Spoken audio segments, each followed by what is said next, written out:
Good morning, everyone. We're going to get this party started. I'm going to start with the Pledge of Allegiance, if you please.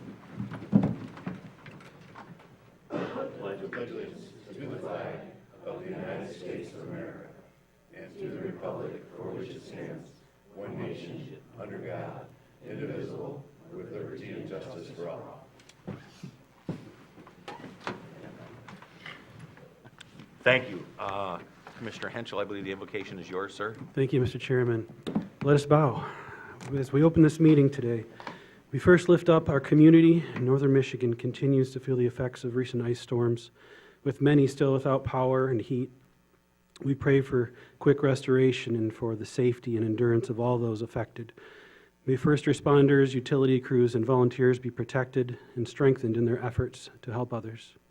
Across our nation, leaders and citizens face challenges that demand unity, patience, and integrity. May those in positions of responsibility serve with wisdom and compassion. And around the world, where conflict and hardship persist, we pray for peace, relief, and protection of those in harm's way. We especially pray for the military and humanitarian workers who serve under difficult conditions. Let us remember the poor and incarcerated, the widow and the orphan, where in our home and around the world. May our work today reflect a spirit of service, cooperation, and care for the common good. Amen. Amen. Thank you, Commissioner Hensel. Mr. Gedman, could you do a roll call, please? Certainly. McAllister? Here. Flynn? Here. Walter? Here. Spence? Here. Henschel? I'm here. Nelson? Here. Andrews? Here. Morris? Here. Seifert? Here. All right, thank you very much. Moving right along. First, public comment. So Sam's going to read some rules. He's going to tell you about raising your hand and things like that. Seeing that we have so many folks today, we're going to skip that. When he's done, we're just going to ask, just go ahead and form a line and just introduce yourselves, who you are, where you're from, and say your 3 minutes worth of piece. Thank you. Go ahead, Mr. Goodman. Certainly. Any person shall be permitted to address a meeting of the Board of Commissioners which is required to be open to the public under the provisions of the Michigan Open Meetings Act. Public comments shall be carried out in accordance with the following board rules and procedures. Any person wishing to address the board may state his or her name and township or district, providing a specific address is not recommended. Persons may address the board on matters or issues which are relevant and germane to county government as determined by the chair. No person shall be allowed to speak more than once on the same matter, excluding time needed to answer commissioners' questions, if any. The chair shall control the amount of time each person shall be allowed to speak, which shall not exceed 3 minutes. The chair may, at his discretion, allow an additional opportunity or time to speak if determined germane and necessary to the discussion. Public comment will be solicited during the 2 public comment periods noted in Rule 5.4, Order of Business. However, public comment may be received during the meeting when a specific agenda topic is scheduled for discussion by the board. Prior to the first public comment, the chair will indicate the topics on the agenda for which public comment will be adopted. Members of the public wishing to comment should raise their hand or pass a note to the clerk in order to be recognized and shall not address the board until called upon by the chair. The board shall not comment or respond to a person who is addressing the board. Silence or non-response from the board should not be interpreted as disinterest or disagreement by the board. Please be respectful and refrain from personal or political attacks. Thank you. Again, if you wish to speak, just go ahead and head to the podium.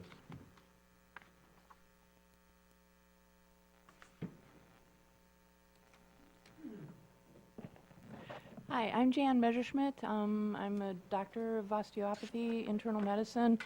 I did handle a few PEDS cases during my time, but that wasn't my mainstay. The ones that I had sometimes were dragged in by parents who said, you're going to see my kid. But other times they were complicated medicine problems, and so my practice was a little bit atypical.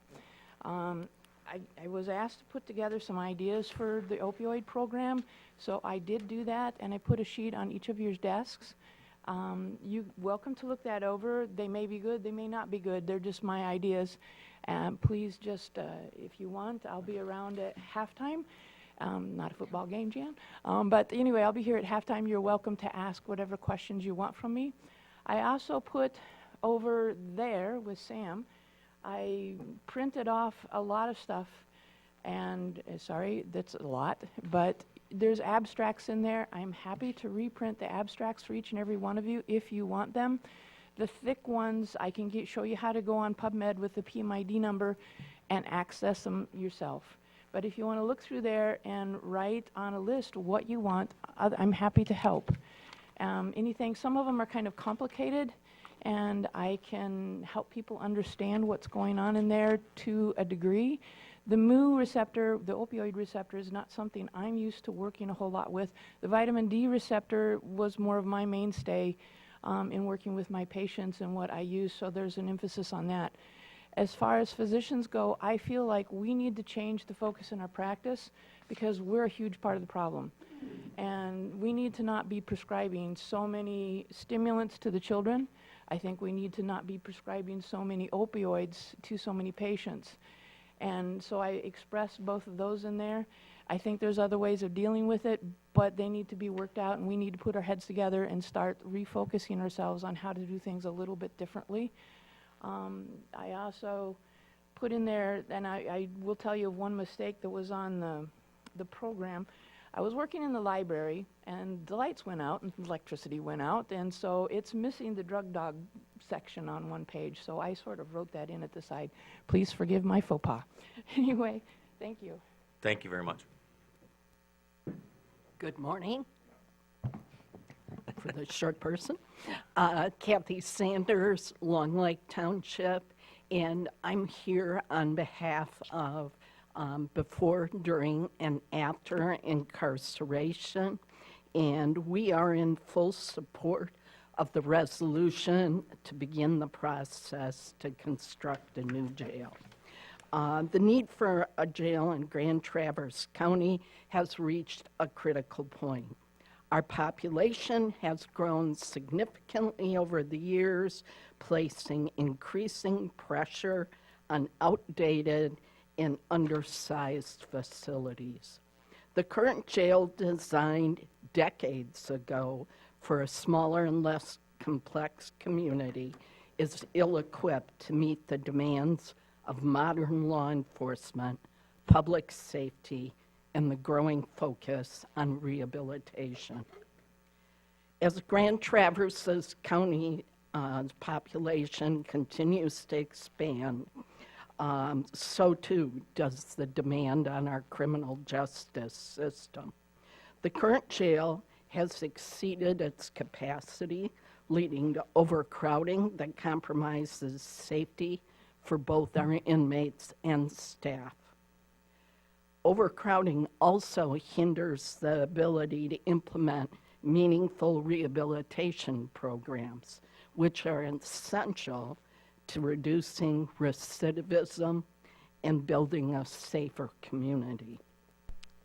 In today's world, jails must be much more than just holding facilities. They need to serve as centers for rehabilitation and reintegration. The majority of our individuals in the jail system are nonviolent offenders, often struggling with mental health challenges, substance use disorder, or socioeconomic disadvantages. A new facility can be designed to offer expanded services, including mental health treatment, substance use recovery programs, expanded educational opportunities, and vocational training. Investing in these resources helps break the cycle of crime and incarceration. The construction of a new jail is an opportunity to reflect our community's values. By prioritizing rehabilitation alongside of safety, we can create a facility that not only addresses current challenges, but also fosters positive outcomes for individuals and our community as a whole. Thank you very much. Thank you. Good morning. Good to be here again. My name is Tony Stainfield. I live in East Bay Township, and I am the co-founder before, during, and after incarceration. 6 years ago, I lost my son to suicide. He was not a criminal. He was a young man battling severe mental illness. But in a society where jails have become the default psychiatric hospitals, He was placed behind bars instead of receiving the treatment he so desperately needed. He became one of the countless individuals, nearly 40%. Today, 40% of the people in jail have a diagnosed mental illness, who suffered from mental illness. While my son did not die in jail, incarceration was the safest ever was. But jail is not a therapeutic environment. It is not a place for healing. It is a place of isolation where those with mental illness and substance abuse disorders are managed rather than treated. Our county jails were never meant to be served as mental health facilities. Yet that is precisely what they have become: understaffed, under-resourced, and ill-equipped to provide proper psychiatric care. They have turned out into warehouse to those who have been failed by a broken system. If jail is the only place society is willing to send these individuals who are sick, then we must rethink what a jail should be. We must build something different. And I'm talking about a justice and a rehabilitation center. A justice, this is not about being soft on crime. It is absolutely being smart about justice. A justice and rehabilitation center would not simply punish, it would heal. It would offer medical care, addiction treatment, trauma therapy, job training, reentry programs. It would recognize that recovery and rehabilitation are not privileges, but necessities if we want to reduce recidivism and save lives. A true justice system does not turn its back on its most vulnerable. It does not lock away those who are sick and then act surprised when they become even sicker. It does not look at grieving mothers and tell them that their child's death was inevitable. It acknowledges its failures and chooses to do better. I stand here today, not just as a mother who lost her son, but as a voice for all those who are still trapped in a system. May I finish the sentence? Please. Still trapped in a system that refuses to see them as people in need of help. We can and must demand more. The solution is not just a bigger jail, it is a better one. It is a center that prioritizes healing over punishment, treatment over neglect, and human dignity over indifference. Thank you. Thank you. Good morning. I'm Katie Niss from East Bay Township. Thank you for all the work that you guys are doing in our county. I'm just here as a citizen today in support of the new jail. My husband has worked in this jail for the last 19 years, and I have seen the liability issues that has happened over time with the age of the jail. It's long overdue. We need one. I think a lot of families that move to this area, first things they look at is crime and safety.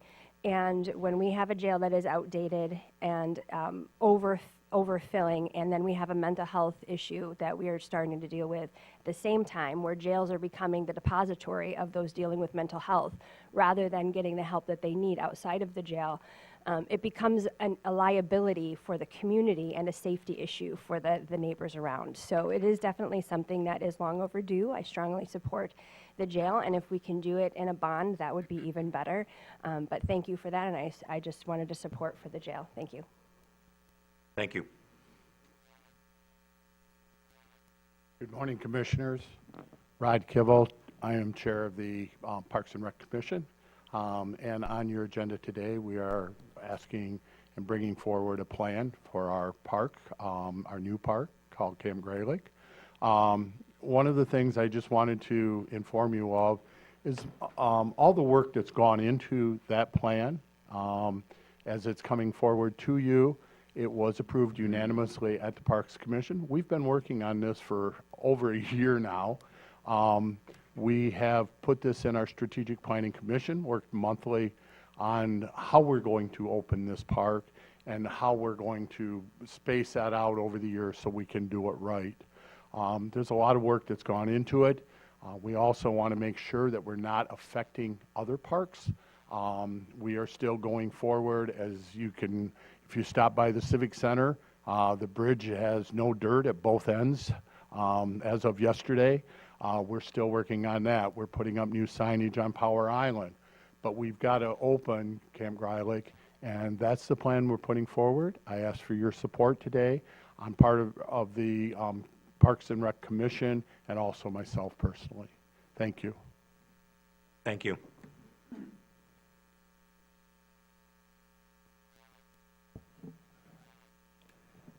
Good morning. My name is Tom Bensley. I live in Garfield Township in Commissioner Spence's district. I'm here to make a few comments on your resolution you're considering later regarding the construction of a new jail. The proposed resolution, I feel, is incomplete. It needs to include a new sheriff's office as well. The current law enforcement center was established in, I believe it was 2002, as a 2-year fix for the overcrowding in the jail, which necessitated an expansion. It's now 23 years later. At that time, a site was considered on Woodmere Street, a little bit further south than the current law enforcement center, but it was just outside of the city. And as I recall, the city rejected the construction of a new complex, including the sheriff's office and the city police department, because it was outside of the city. So if the construction of a new sheriff's office and jail takes place at the Lafreniere campus, which has been the plan for about 25 years, I don't think you'll get the city police department to move up to Lafreniere. Do I think it's a good idea to have the sheriff's office, the city police department, and possibly the state police all in the same building, the same complex? Yes, I do. The current situation on Woodmere Street, I think, has worked very well. But I think any joint cooperation in building and construction is going to have to be within the city. Nowhere in the 5 pages of information provided in the package for the board commissioners is there anything that talks about how to fund a $50 million or $60 million construction of a new sheriff's office and jail. The first step is not to obtain community input as an immediate first step. The first step, which unfortunately is always the last step, is to figure out how to pay for new construction. I think you have 3 options. Number 1 is to pay cash, but I don't think the county finance director or the county treasurer has 60 million cash stuffed in an old mattress someplace. Number 2, a millage. That means raising taxes. A millage to fund $60 million is going to be very difficult, I think, to pass. Antrim County just defeated a like millage last fall. And I believe Otsego County has had 3 failed attempts Please continue. in passing a millage for a new sheriff's office and jail. Number 3 is bond the amount. You borrow the money, pay it off over 30 years. That's typically how government works, how private individuals work, and businesses work.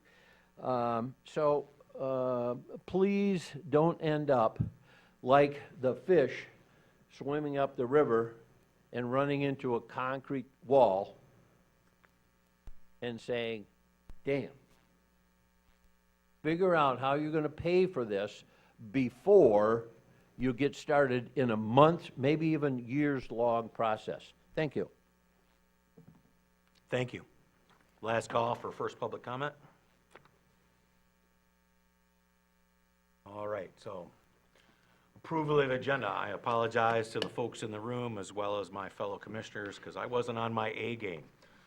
So to fix that, I'm going to move that we approve the agenda as presented with the Following changes, 11B will now be 7A, 10A will now be 7B, and 7A will move to 7C. Can I have a second? Second, but can you go through that again? Sure. My apologies. So, I'm going to move 11B to 7A. 11B would be the resolution to begin the process to construct a new jail. I'm going to move 10A to 7B, which is the district court update with Antrim County, with the intercounty agreement. And that would make Mr. Watkins' 7A down to 7C. If you look about the room, we have an awful lot of folks that are elected officials here, and that's a lot of tax dollars, and they don't need to be sitting here all So day. 7A goes to 7C? Yes, sir. Gotcha, thanks. All right. Can I have a second? Support. Oh, there you go. So motion by Seifert, second by Commissioner Henschel. All those in favor say aye. Aye. All those opposed? Motion carries. Mr. Chairman, would it be in order to approve the minutes, item 3A? Oh, did I skip the minutes? Yes, sir. No, not yet. Yeah. We did, didn't we? Or did we already? No, we did not Okay. approve minutes. Oh, well, my apologies. Thank you. Let's approve the minutes. Move to approve as presented. Thank you. I'll second. All those in favor say aye. Aye. Thank you. Mr. Gibbon, did you catch all of our follies believe on I did. record? Beautiful. On to the consent calendar. The purpose of the consent calendar is to expedite business by grouping non-controversial items together to be dealt with by one commission motion without any discussion. Any member of the commission, staff, or the public may ask that any item on the consent calendar be removed and placed elsewhere on the agenda for full discussion. Such requests will be automatically respected. If any item is not removed from the consent calendar, the action noted to receive and file or approve is approved by a single commission action adopting the consent calendar. All information identified on the consent calendar can be viewed in its entirety on the county's website. Items to receive. Item A1, an ARPA status report. Item A2, the Board of Public Works February 2025 meeting minutes. Item A3, the GTCRC weekly updates. And item A4, the GTCRC meeting minutes. Items for approval. Item B1, an evidence or property room item disposal. Item B2, the Commission on Aging approval of lawn service vendors for 2025. Item B3, the Earned Sick Time Act policy. Item B4, the ARPA funding reimbursement requests. Item B5, Resource Recovery 2025 hauler licensing. Item B6, broadband grant funding support letter request from the Peninsula Fiber Network. All right. Got a motion to, any removals? Mr. Andrews. You, items A1, B1, and B6. All right. Could you repeat those, sorry? It's A1, A1, I'm sorry, A2, B1, and B6. A2, B1, B6? Thanks. All right. Motion to approve. Anyone Oh, no, else? yeah. Go ahead, Support. Commissioner. Motion by Commissioner Andrews, support by Commissioner Henschel. With those items removed, all in favor, say aye. Roll call. Sorry, roll call vote. My apologies, everyone.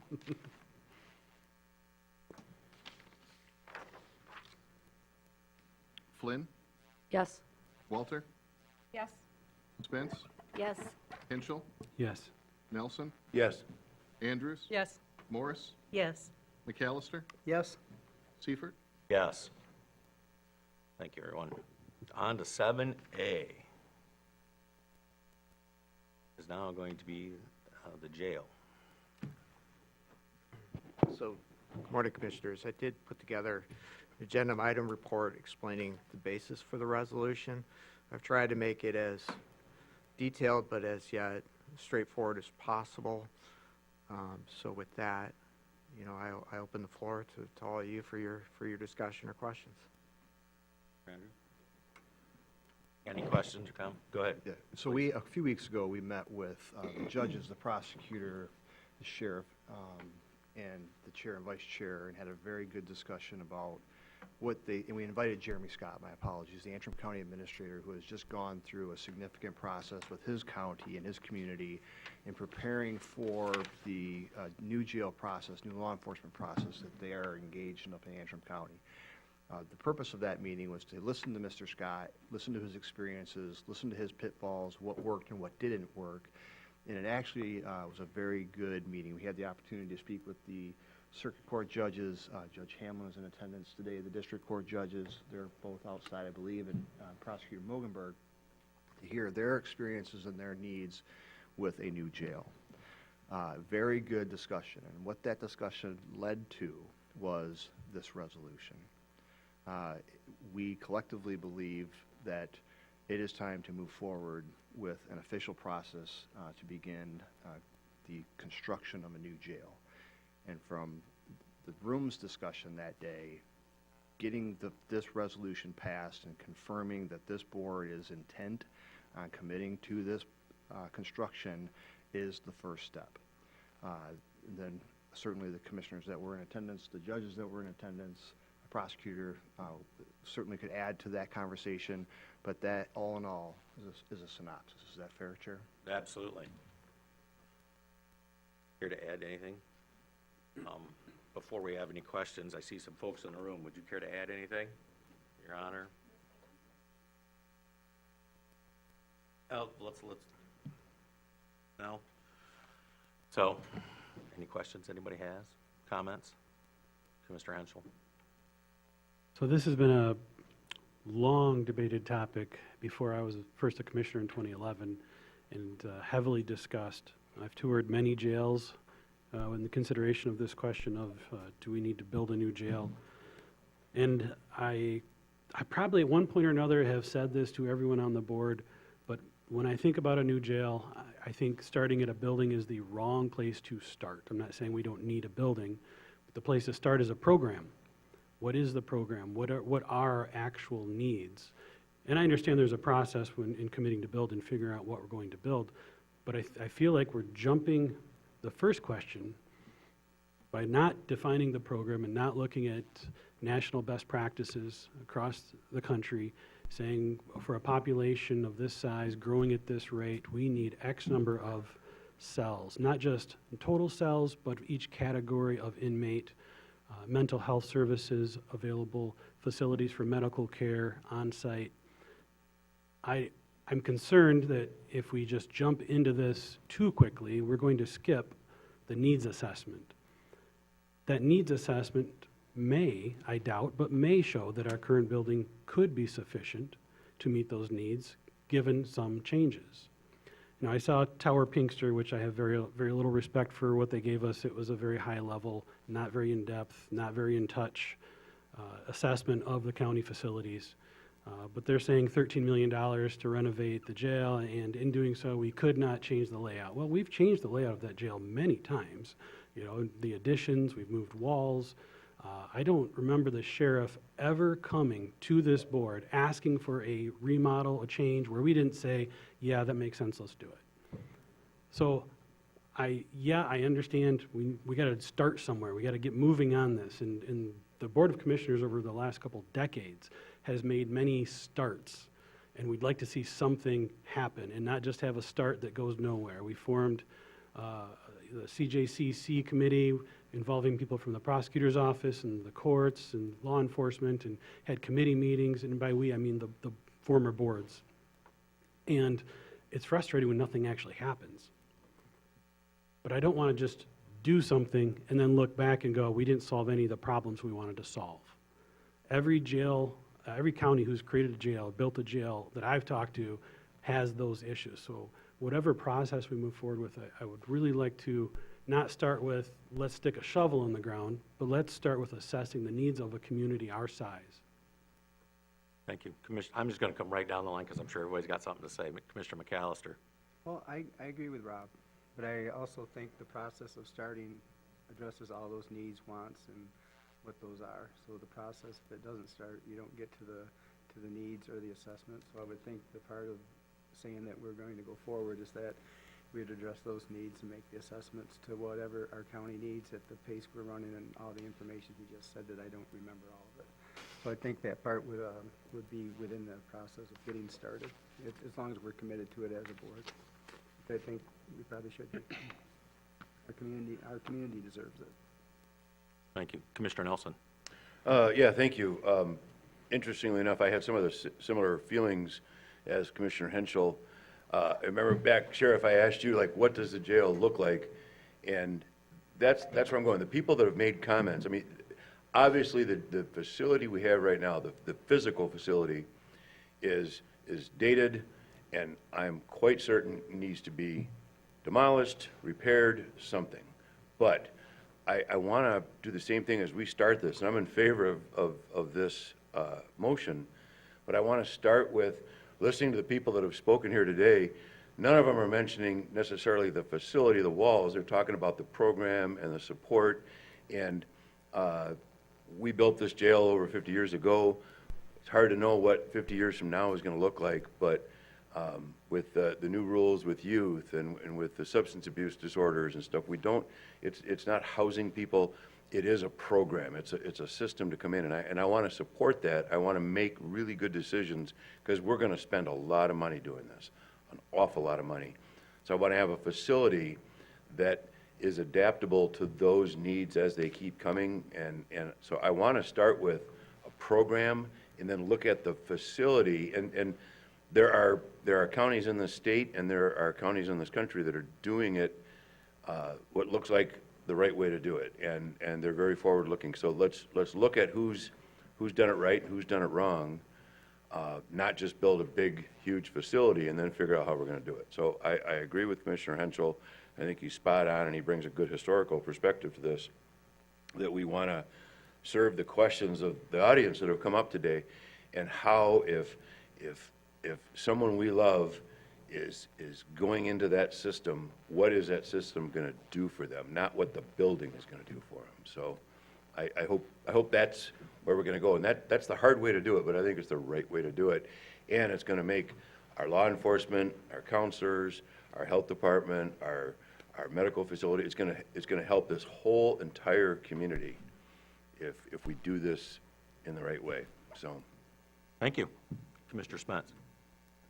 Yet to add on everyone's comments, the public commenters and what you've all said so far, I think everyone brings up good points. I toured the jail facility this summer. Even as a layperson who came in, I saw the risks to our corrections officers and how unsafe it was for them. And then I was given the narrative by Sheriff Shea and Chris Barshoff of where the shortcomings are with our current jail. So even if it has been remodeled over the years, it's not safe for our corrections officers, and there's definitely improvements to be made for those who are incarcerated. The resolution that I read in our packet is, it's brief, and I think that that's good because it allows us to consider needs and alternatives, this need for programs, systems, this ecosystem. I think that's all open with the way that this resolution has been presented to us. Sorry if I'm not speaking into the microphone. So yeah, I think that the plan for this jail, this new jail, is very broad. It's a broad spectrum plan from what I've heard and what I've seen and what we're open to as commissioners who are making these decisions.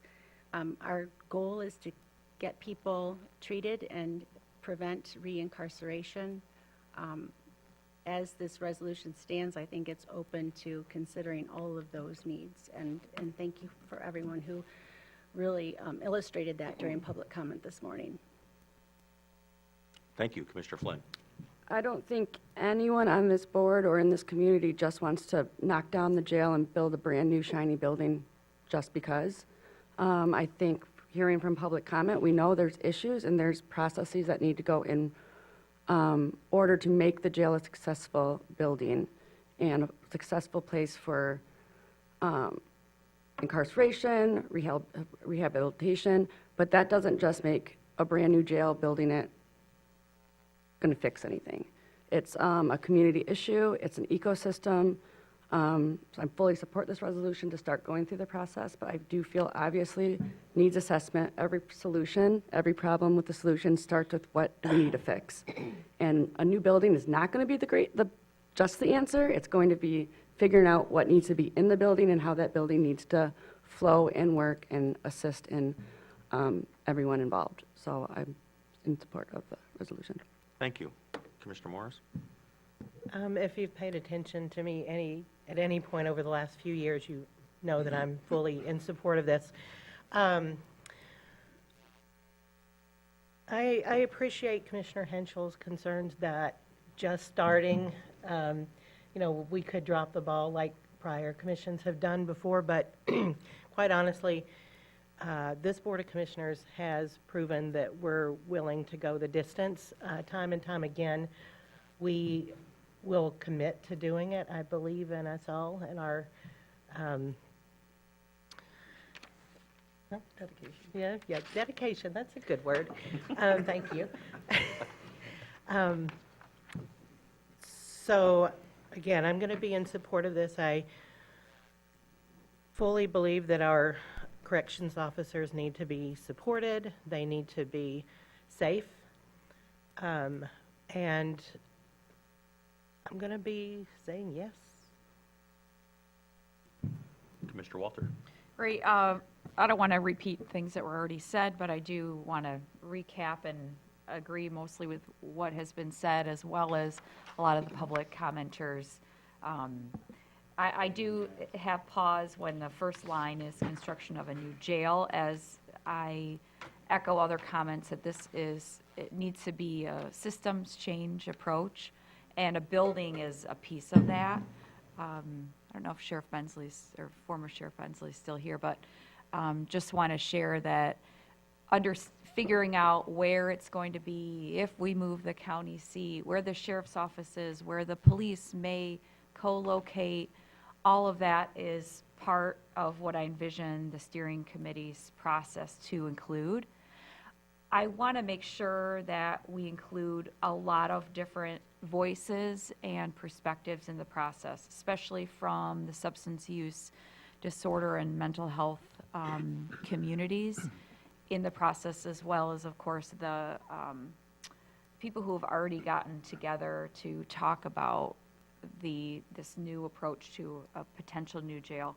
I also want to point out, I do think this renovation cost estimate, which is in here several times, is probably very low, of 13 million, and I don't even know what it refers to, because we've never really even talked about what a renovation to the jail really would look like outside of Tower Pinkster's approach. So I think that is unrealistic, and I wanted to share that with the public, that we're not looking at a complete renovation that'll solve everything for 13 million, or potentially 60 million or more, who knows, for a potential new jail, because we're looking at more than a jail. And to echo comments, it's a program, it's a system, it's a very different approach than what we have right now. And I also think we have the right people in place to make this happen. I know that our current sheriff is on board with a different approach, has toured and spent a lot of time, and has some great ideas to bring forward too. So I'm in favor of this as well, and I guess I'll make the motion to get this started anyway, to approve the resolution as written as a first step, and then we can figure out who's on it and who's chairing it. I don't know that we need to do that as part of this, though. What do you think? I'm going to wait for last. I'll say things last. We have a motion to approve the resolution. as Second. presented. Support. I'll give that to Commissioner Morris. So we're going to further discuss. Commissioner Andrews, I know you have something to say. Thank you. I, again, won't repeat everything and generally concur with everything everybody has said. As to the point about starting with programs and an assessment of whether there are ways we can programmatically change our approach to corrections that might allow us to keep the existing building and renovate it in some way. I think we could have the best practices, the most progressive, the most supportive mental health, substance use, rehabilitation, and every other type of program that exists, that has ever been tried, that has ever been done, and we still need a new jail. We still need a facility where people are going to spend time. And at the end of the day, I think we should do these in parallel. Absolutely, we should be looking at the systems, and we should be looking at the programs, and we should be looking at the medical care and the mental health care and all of the components of the criminal justice system, but we're still going to need a new jail. And I think that while I agree with Commissioner Walter that I think it's a misnomer, I don't like the title of this resolution because it starts with a conclusion, and I don't, but I think that conclusion is inevitable, unfortunately. I think I think the concept, the title may be a misnomer, but what we are approving here, assuming this moves forward, the resolution, the therefore be it resolved paragraphs, don't say we're building a jail on Lafreniere for 250 people for $60 million. It doesn't say that. That's not, frankly, what I believe the outcome will be. I'm an open book as to where and how big and what it looks like and who. But I think the be resolved say we're committed to the ultimate end goal that we will fund a new jail. We need to give that political support. Just in November, we had a discussion about the fact that all those processes in the end didn't go anywhere, in part because there wasn't a commitment to, at the end of the day, spending the money on a new jail. And that's why we're starting at some level with that commitment in the forefront. But mostly what we're doing is creating a steering committee. Creating a steering committee, I think, and I'm going to make some proposed amendments to Commissioner Walter's motion. Are you surprised? And if you don't, I'll just go through them. I think in the be it resolved, the third from the bottom. Be it resolved, the Board of Commissioners shall create a steering committee that will further study this matter and make recommendations to the Board of Commissioners. I think to Commissioner Henschel's point, I think it was Commissioner Henschel, that we need a needs assessment, and that should be stated clearly and specifically in there. The Board of Commissioners shall create a steering committee that will further study this matter, develop a needs assessment, and make recommendations to the board. It needs to be right in there. That's what we're doing. That's where we start. That's the first step. I think I'm not convinced, to former Sheriff Bensley's point, the Sheriff's Office Law Enforcement Division is envisioned to be part of this. It's right in the be resolved provision. It says that it could include a criminal justice complex that could house the Sheriff's Office Law Enforcement, the Traverse City Police Department, Michigan State Police, and the Prosecutor Attorney's Office. Personally, I'm not convinced the Prosecuting Attorney's Office should be co-located with the criminal justice system. I think it's an independent body, and I'm not convinced we should go into this assuming that the prosecutor needs to sit next to the jail. I don't know if the prosecutor wants to speak to that. I think it's unnecessary to include that in here. If the committee wants to go there, they can go there, but I don't think we should direct them that that's the direction they should go. What are you asking to change? So it just says could house already. I don't think we should include the prosecuting attorney's office in the could house. I'm fine keeping it in there as a possibility. It doesn't tie anybody's hands to anything. It doesn't even, none of those people have to be. It just says could house. I just don't know why we would want somebody who is frankly not a part of the criminal justice system, but in the same sense as Tax dollars. Good, Mr. Chair. Yeah. She comes. Good morning. Good morning. Noelle Mecklenburg, prosecuting attorney. As the elected prosecutor, I am the chief law enforcement officer in the county, so I work closely every day with the sheriff's department, with members of the jail, with the Michigan State Police, and with Traverse City Police Department. So no disrespect, but I think it would be crucial for us to be there together. That's different. I understood that the prosecutor's office enjoyed its autonomy in the building that it was in right now, and that prior discussions about moving it were met with some resistance because of the autonomy and the victim's approach that the prosecutor's office has concerns about. I guess those are two different things that I wasn't understanding. We do want to be close. When the law enforcement center, when everyone was right next door in the building where the jail is now, it was great because we were able to go back and forth, work together with detectives, with road patrol officers very easily, and have face-to-face conversations that we don't have now. Do I like having my own building where victims don't have to come through security and things like that? Absolutely. But to be in the same complex and to be close would be ideal. Okay, I'm fine to leave it in there with the understanding that you'll be a participant, and it was just my understanding that you historically didn't want to share doors with some of those offices. Yes. victims don't want to come to the police department because they feel like they're in trouble. So a separate entrance or a separate building in the same complex is ideal, but us being together is most important. So thank you. Thank you, and those are all things that we can work with. Yep. I also want to, I want the resolution to be clear that we are giving serious consideration to the needs of the juvenile population. It's not specifically noted in there at this point, and we know that there is a specific need, and if it's not spelled out in the resolution, I fear that it will get left out of the conversation. So I think we need to add it in somewhere. Well, I think that's going to be covered anyway, as under Under a needs inmate assessment. Inmate population. But I could be wrong. I'd say adult and juvenile. I would say under that third whereas, as of the date, the inmate population averages 150 people per day, including adults and juveniles, and a significant number of the population. So it's important to me that we. It doesn't hurt to have it in there, I would say. It's not necessary, but it certainly doesn't, it emphasizes that we do. That's an important part. I know the sheriff sat with him personally and understood his frustrations with, and there's been some law changes, so. Would the motion maker accept that? Yes. Yes. Okay.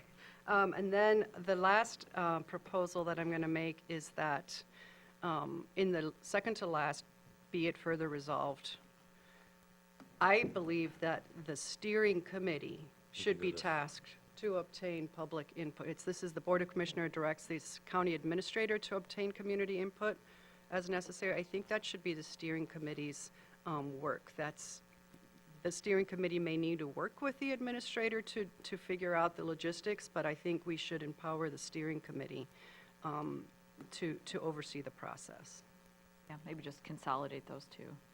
Create a steering committee that will further study this matter, solicit community input, and make recommendations or Okay. something like that. Sam, did that make sense? No. So, So I've got 4 different inclusions onto this resolution. okay. If you could synthesize those into something of a motion, that would be helpful to me. So the first was to add needs assessment to the further study this matter, comma, make a needs assessment, and we're going to add, comma, obtain community input, comma, and make recommendations. So there's 2 additions to that, be it resolved, and we're going to eliminate the following, be it resolved.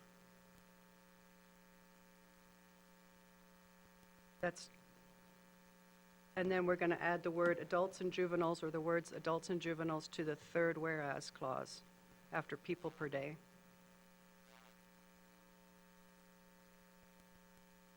Why are we taking out the last, be it finally resolved? Because the community, no, we're not Not taking the out last, the the final second to one. last. The Oh, the- second to last one. My We're apologies, thank you. We're combining those 2. Gotcha.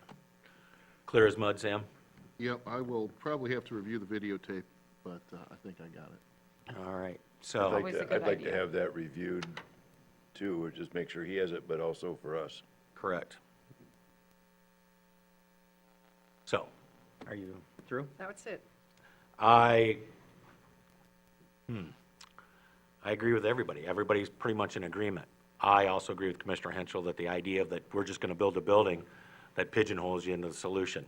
We've heard in our little meeting that we had, our luncheon we had with Mr. Scott from Antrim County and various judges and folks, we all talked about programming and the needs. I have a little different experience with criminal justice than most of the people here. The pendulum swings both ways, and a lot of that we don't control. That's set at the state level. So anything that we build moving ahead, if it's not have the capability to be modular to deal with something 20 years down the road, then what we built now isn't going to work. That will come out of a needs assessment. That's what the steering committee is about. Matt, can you hear me? Yes. All right, so I asked the county administrator this, and I'm gonna ask already, as we go to create a steering committee, do I need to put down the commissioners I want to be on it, or can I do, as chair, can I propose that later on? Well, either way, we need to have the board approve the commissioners that you're nominating for the steering committee. So if it happens now or happens later, it would still require the board's assent to that makeup of the membership. Okay. Thank you. Well, I'll save that for later, and folks that are interested in being on the steering committee, shoot me an email, and we'll make a proposal for the next meeting for that steering committee. Are we, I mean, I'm hopeful that the steering committee will also include a lot of other community members who are, I'm sorry, I won't cut you off. My and apologies. not just commissioners. That is correct. I was going to suggest the same. So what we decided, well, it's not, we didn't decide anything. What we discussed at that luncheon was and Mr. Scott said exactly that. You start with a couple people, and then a couple more, and then a couple more. And by the time that they were done with the process, it was quite a large group, and it was mowing up mostly people from the community. But it included the judges and the jail staff and the sheriff and commissioners, but it also included all those fine people that spoke this morning. It's gonna be a big project, and because of the size of that, we thought it was important that we should get started as we're moving forward. So it's not gonna be like 4 people in an ad hoc committee saying, hey, this is what we're doing. But I wanna make sure that we have county commissioner involvement to make sure that's what we are doing, is the just work that we should be for the taxpayer. So we'll look at the makeup of this task force or group at our next meeting. Well, steering we're committee. gonna start with, we're gonna ask for some people to get started, but it will continue to grow with appointments and people that be involved At the next meeting. at the next meeting.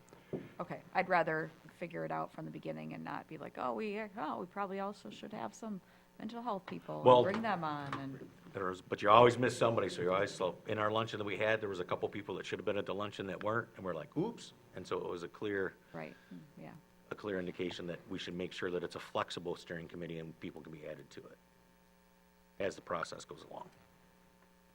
So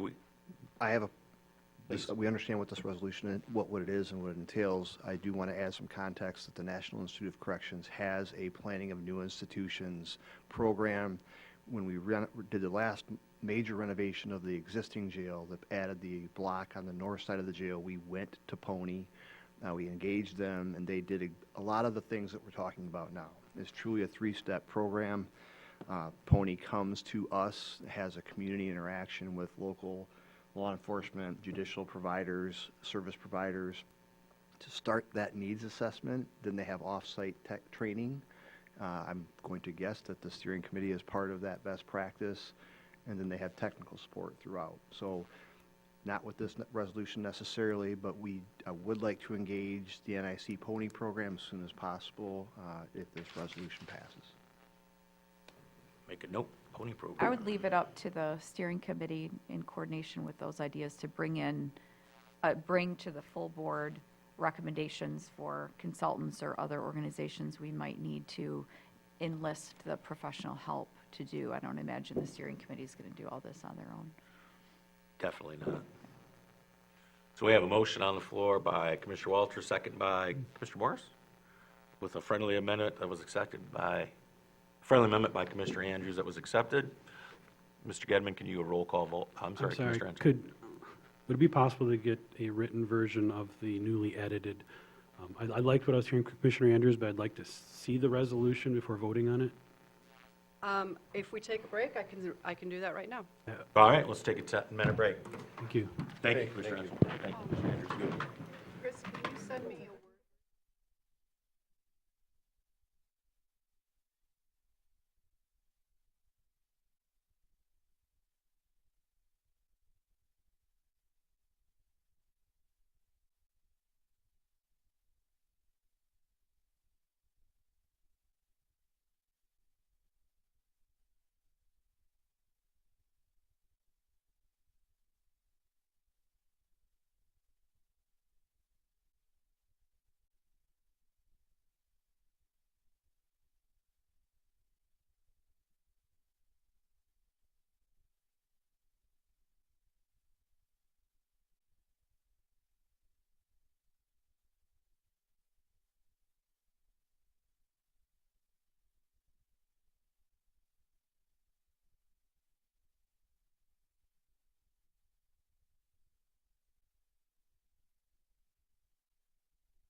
kind of just real quick while we're waiting for her, just say I did go over and have a chat, so you'll see people with mental illness added. I asked if we could add that for consideration.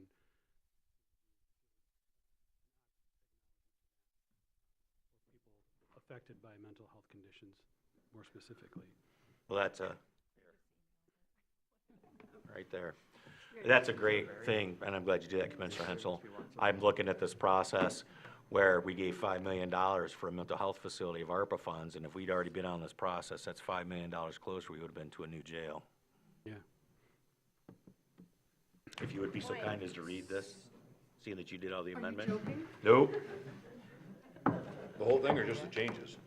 Well, the changes are some in the middle, there's some in the middle, and the back, and I just got to say, it's the first time an elected official ever used my laptop. we'll be selling that on eBay later, folks. Help me get in jail. You didn't delete too much. I've already got did the you? download on my computer right here. She sent it to me, so I we're don't, good.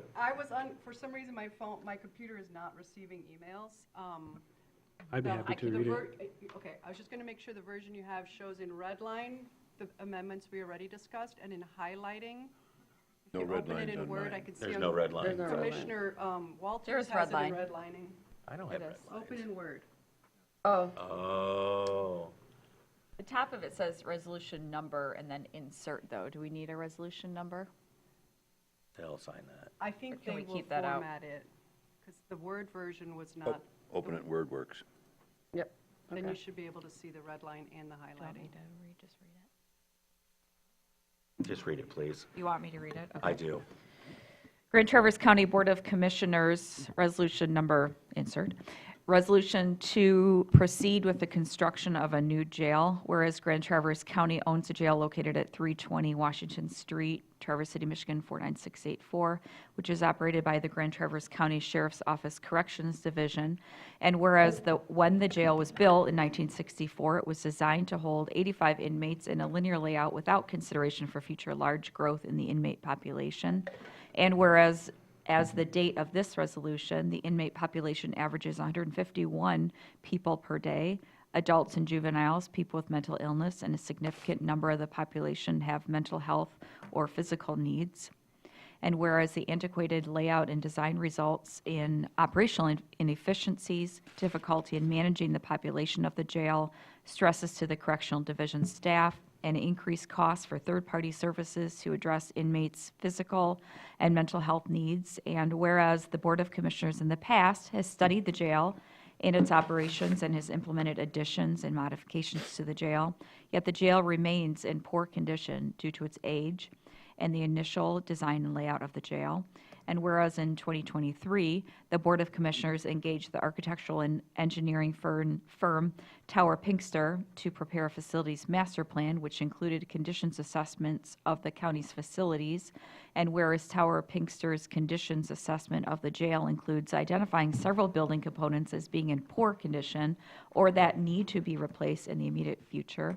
And whereas Tower Pinkster has prepared a cost estimate to renovate the jail, which is $13,173,919. And whereas this cost would not improve the poor layout, operational inefficiencies, corrections division staffing issues, and inmate health and wellness, thus renovation is an inadequate solution to addressing the existing problems at the jail. And therefore resolved, the Grand Traverse County Board of Commissioners concludes, based on the existing data related to the jail conditions and operations, that constructing a new jail program to include the structural facility would align with the goals and objectives of its adopted strategic plan, would best serve the interests of everyone involved in the criminal justice system, including the Sheriff's Office, Corrections Division, the inmate population, as well as the residents and taxpayers of Grand Traverse County. And be it further resolved to maximize operational efficiencies, there should also be consideration of the feasibility of the jail being part of or adjoining a criminal justice complex that could house the Sheriff's Office Law Enforcement Division, Traverse City Police Department, Michigan State Police, and the Prosecuting Attorney's Office. And be it further resolved that the Board of Commissioners shall create a steering committee that will further study this matter, develop a needs assessment, obtain community input, and make recommendations to the Board of Commissioners. And be it finally resolved that the county administrator shall prepare and issue the necessary requests for proposals for the needed assistance to obtain community input and other related tasks as may be necessary. All right. Any questions? Does that meet what you wanted to be as a motion? That's a mouthful. I'm good with those changes. Ditto. I wasn't paying attention. Could you repeat? No. Commissioner Henschel? I think I understood what you said there, but can you just say that again? It'll be on the video. Yeah. I can't wait to watch. Oh, boy. I have a couple points I asked the chairman if I could make. The first being that this is a collaboration. I don't agree with every letter of every word, but I am going to vote for this because we have to work together and make compromises on the little things. So I will be in support of this. With reference, and I think we need to be very clear with the public that with reference to things like suicide in the jail, recidivism, mental health services, or suffering from apathy in general, a new building does not solve that. A new program does. It is the new building is part of a program, and we all have to work together. Our elected officials, our county staff, and foremost is our sheriff, who's in charge of this whole program.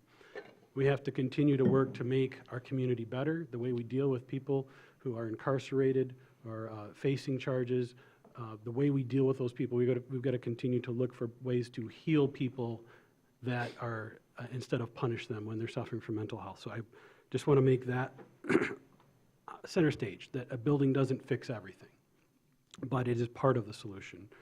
I also want to express I do support having the sheriff and the city police together if possible with the jail building. I think that's a great idea. I also think it probably should be in the city. It's not a deal killer for me, but just looking at how our community operates, that makes sense. The other thing I want to mention is in discussion, commissioners may have given the impression that our current jail is not safe. That was said, not safe for our corrections officers. We do have a safe jail. It may not have the best practices or the latest in technology and structures, but it is a safe jail, and our sheriff runs a good program in the building we have. Assuming we start building, it's going to be years before we open the doors of a new jail.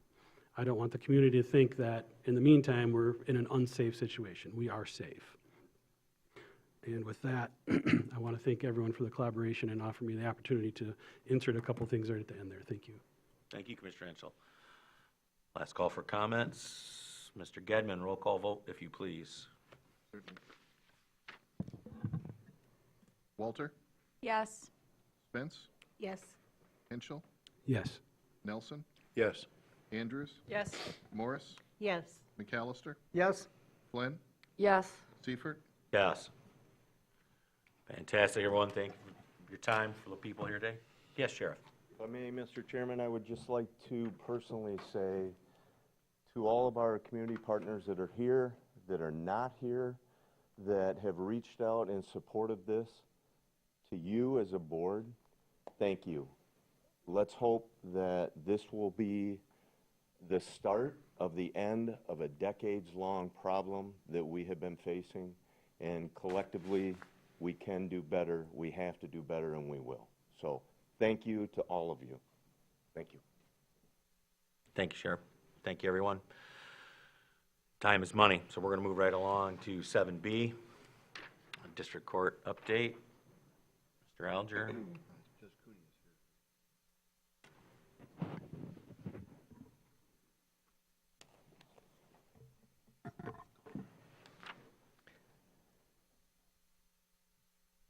Good morning. Bob Cooney, Chief Judge, 86th District Court. And I wanted to start by just giving you an update on possible legislation to separate Antrim County from the 86th District Court. Judge Stepka and I sent a letter out at the end of March indicating our support to move the district court function to a probate/district court judge in Antrim County. That would be a separate district court. They want to call it the 99th district in the proposed legislation. The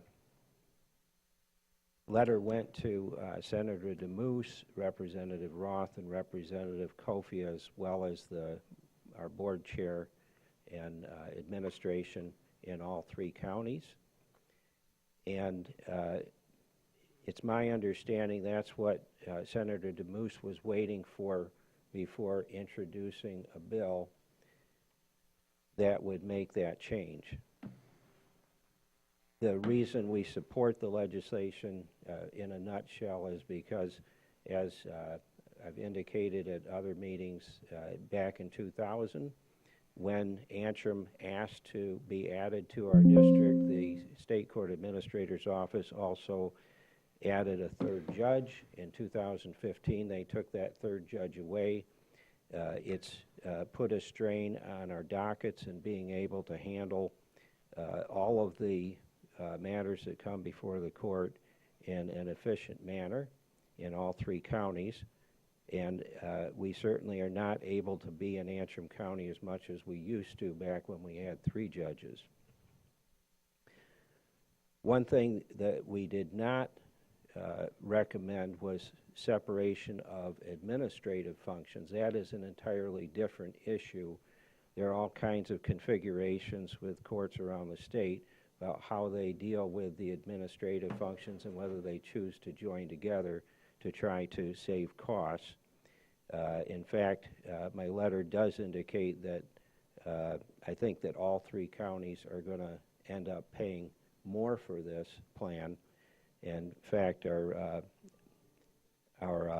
PowerPoint this morning will indicate we're anticipating increased costs of $153,150 to Grand Traverse County, $5,678 to Leelanau County.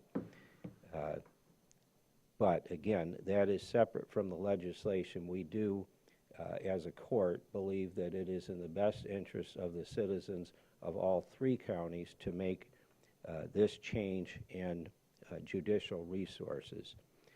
So with that, I know you're mainly interested this morning in, well, I guess before I move on to our court administrator, I want to talk about the legislative process a little bit. A group of us, including the chair and Nate Alger, met with Senator DeMoose's representative and Representative Roth, and we discussed the proposed legislation. And I think from that meeting what I got was that we could anticipate that once the bill is introduced, it would take about 90 days to be enacted, or at least 90 days to go through the committee process. But that is a wild guess.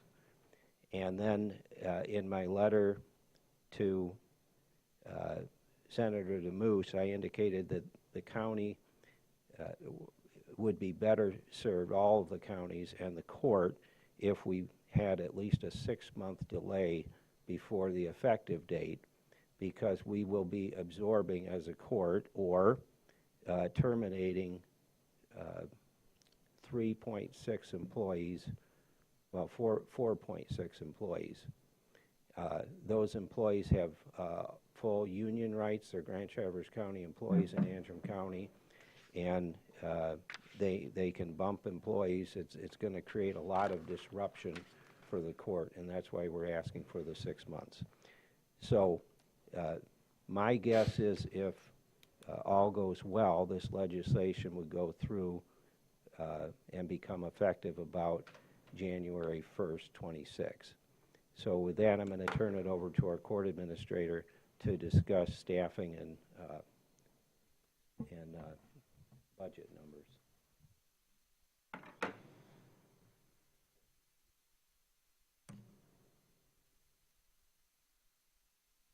Not your turn.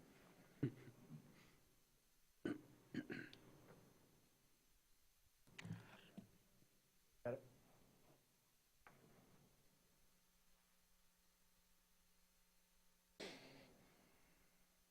Okay. So we can skip ahead to slide 3, if you would, please. Yep. Good morning. My name is Gwen Taylor. I'm the District Court Administrator for the 86th District Court.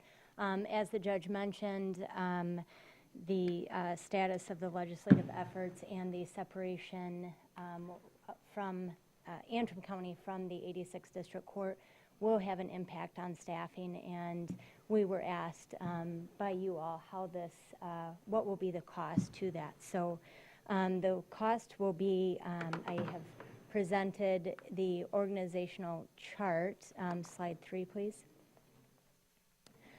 This is our organizational chart of the 86th District Court. This includes our 2 judges, 4 administrators, and then also on this organizational chart, our community corrections team is included. Our community corrections team is supervised by Shri Shivoi, and she has 4 staff. They are separate from the 86th District Court budget. That's a separate budget. So when we talk about staffing and FTEs, I'm going to be focused on 86th District Court, not the community corrections piece of our organizational chart here. Next slide, please. So I broke up our current staffing plans to hopefully help you better understand our shared employees, and then as well as our fully funded employees by the different counties. So Antrim County, we have, they have funded 3.6 FTEs. There are 3 office specialists and a 0.6 magistrate position. As well, to operate the court in Antrim County, we have 17 shared positions. That includes 3 court recorders, 8 probation officers, and our administrative team. We all work together to operate the court in Antrim County, in addition to the 3.6 fully funded positions. As the judge said, those folks are Grand Traverse County employees funded by Antrim County, with the exception of the magistrate. Those 3 positions are union positions. Next slide, please. Similar situation in Leelanau County. However, we have 1 less staff position that's fully funded. We have 2.5 fully funded positions in Leelanau County, and still are 17 shared positions that allow us to operate court operations in Leelanau County. One of the things that I want to mention with our shared positions and how this helps an efficient and effective court process is on our days that our judges are in those counties, Antrim and Leelanau, the dockets are comprised of both criminal and civil dockets. Our office specialists, our staff in Leelanau and Antrim County, they have a focus area, but they're also working on cross-training them. So in the event that one of them is out or absent for a variety of different reasons, we are still able to function and operate the court and keep things moving. Our caseload management, our day-to-day operations of the court filings, civil filings, criminal traffic filings, are able to continue to keep those operations going, even when we don't have a court day out there. They're fully functional 5 days a week. Next slide, please. This is our current staffing plan for Grand Traverse County. There are 11.5 fully funded positions in Grand Traverse County. These positions also are based on caseload percentages and the amount of filings that the court receives each year. So it's important to take that note. The amount of filings in Antrim and Leelanau are much less than those in Grand Traverse County. So that's why we have a larger number of fully funded positions in Grand Traverse County. Personnel expenses make up a large budgetary expense. Sharing staff as we do in several areas may be the most promising ways that we can help reduce costs and continue to operate and function. We have 17 shared positions, as I mentioned. These include positions across administration, court recorders, and our probation departments. These shared positions not only offer cost savings, but they also offer consistency across our 3 courts. That is important when we're managing and working with our court dockets across 3 different locations. Consistency as far as administrative services, court process, policies and procedures, as well as effective case management and public access to services is important when we're sharing positions across 3 different locations. Yeah, you can stay on this slide. Thank you. So our plans to manage the cost share with Antrim's department. Currently, our cost shares, like I said, are based on caseload percentages. In 2026, our anticipated caseload percentages, if we don't separate, are, as you see them above or on your screen. And if we do separate, that would be caseload percentages 90% to Grand Traverse County and 10% to Leelanau County. Next slide, please. So who are we losing, and what are the positions associated with those employees? So if Antrim County separates, we are proposing that we will eliminate 3 full-time office specialists, which are fully funded by Antrim County. It's 3 FTEs, 1 part-time magistrate, a .6 FTE, and 1 full-time probation officer, which is 1 FTE. That's a shared cost position that we will be eliminating from the staffing plan. That position in Antrim County, we believe it probably does about 80% of Antrim County caseload work, while also doing about 20% of Grand Traverse or Leelanau caseload work. By having that shared position in our probation department, it allows for us to continue operations if that Antrim County PO were absent, out sick, ill, or not at their job for a specific reason. Our probation department works well together. They work well as a team to help assist with caseloads and ensuring public safety while a probation officer may be out. So what is that cost then, dollars and cents wise?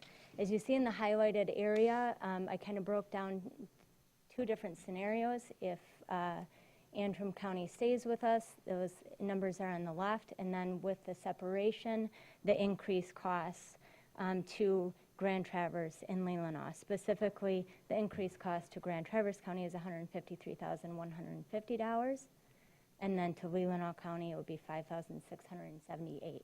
And those are related to personnel costs specifically. And these are annual cost estimates? Yes. Yeah. Based on the caseload percentages from those years. So we know that there will be increased costs if Antrim County separates. We are able to continue to keep court costs down by having these shared positions, but when you take a piece of that shared responsibility out of the equation, you're going to increase costs to those remaining partners in the cost-sharing plans. So we will be going down from 34.6 FTEs to 30 FTEs.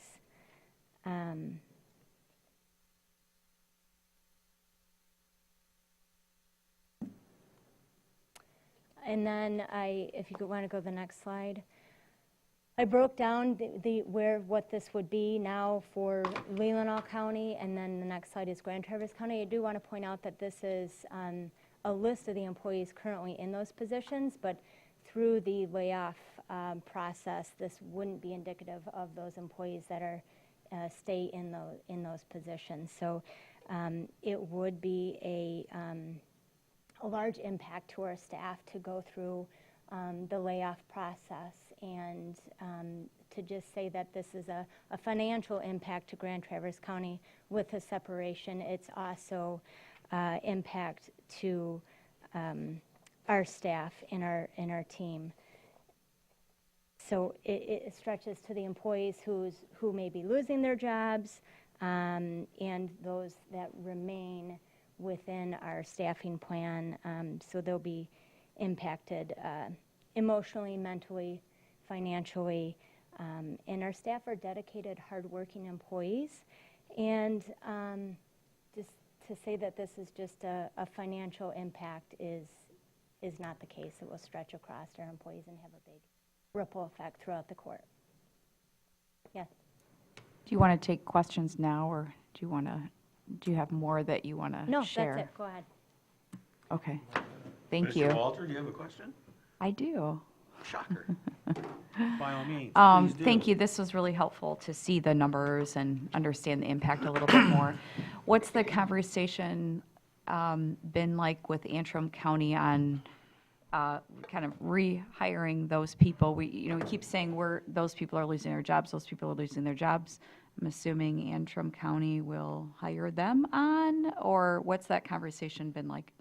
So we know that the pay and benefits are not quite the same in Antrim County as they are in Grand Traverse County.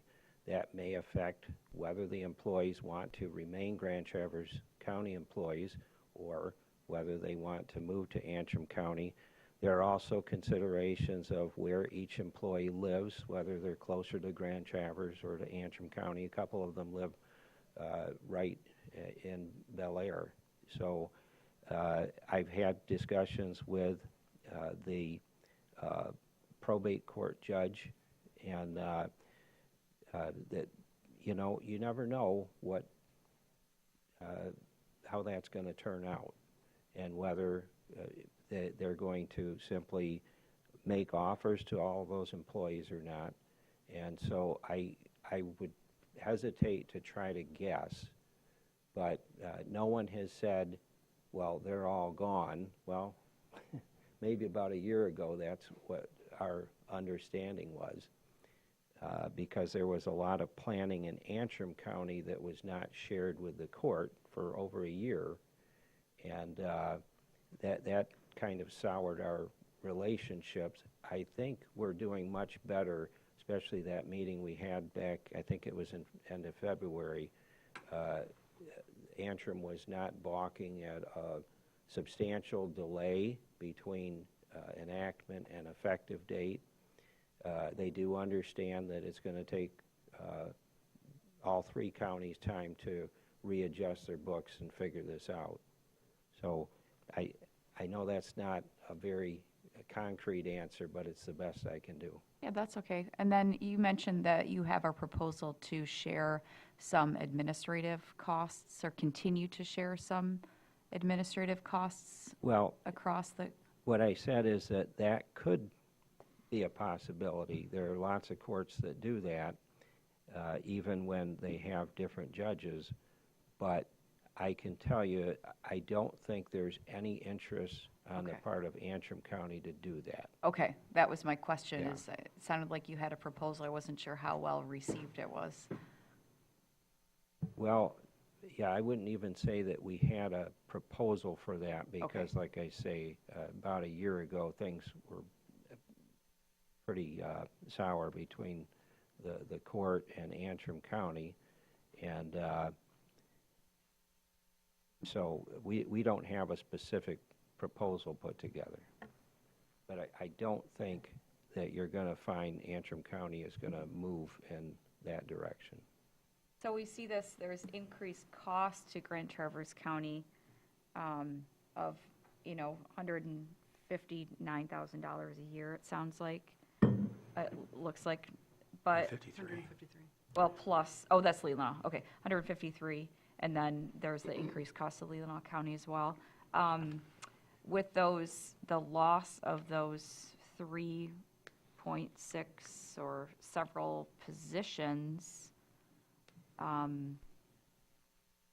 what does that kind of equal out to then? So those positions, as I mentioned, are fully funded by Antrim County. Okay. So that really is the increased full. cost is the 17 shared Got it. positions, but we're eliminating one of the shared positions to reduce that and number for Grand Traverse and Leelanau. Okay, got it. Any other questions?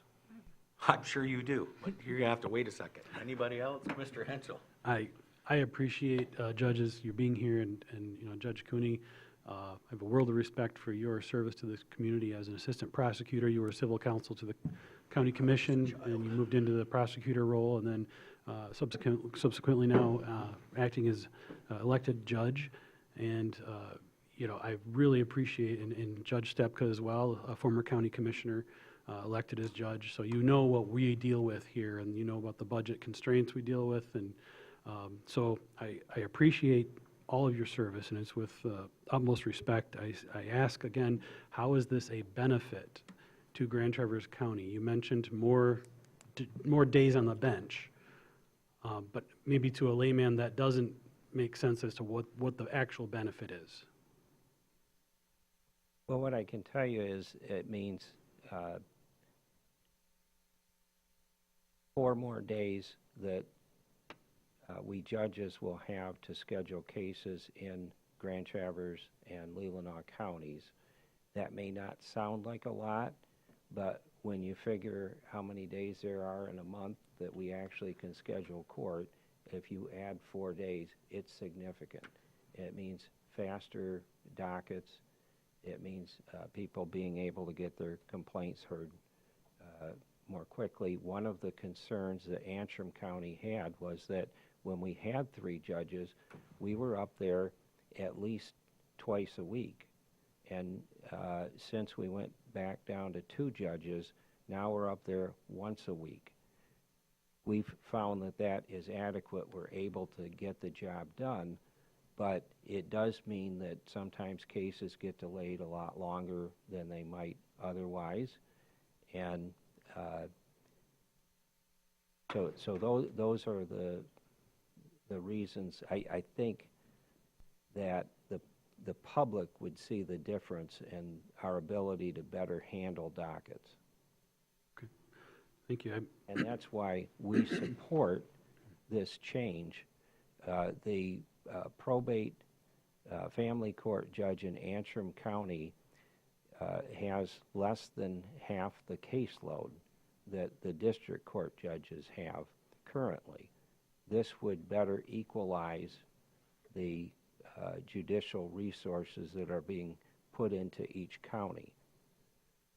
Again, that does not mean that we necessarily support separating administratively. I had cautioned the county, Antrim County's board, about going down that road a year ago, over a year ago now, but it's clear that they do want to separate, that they think that that would be better for them.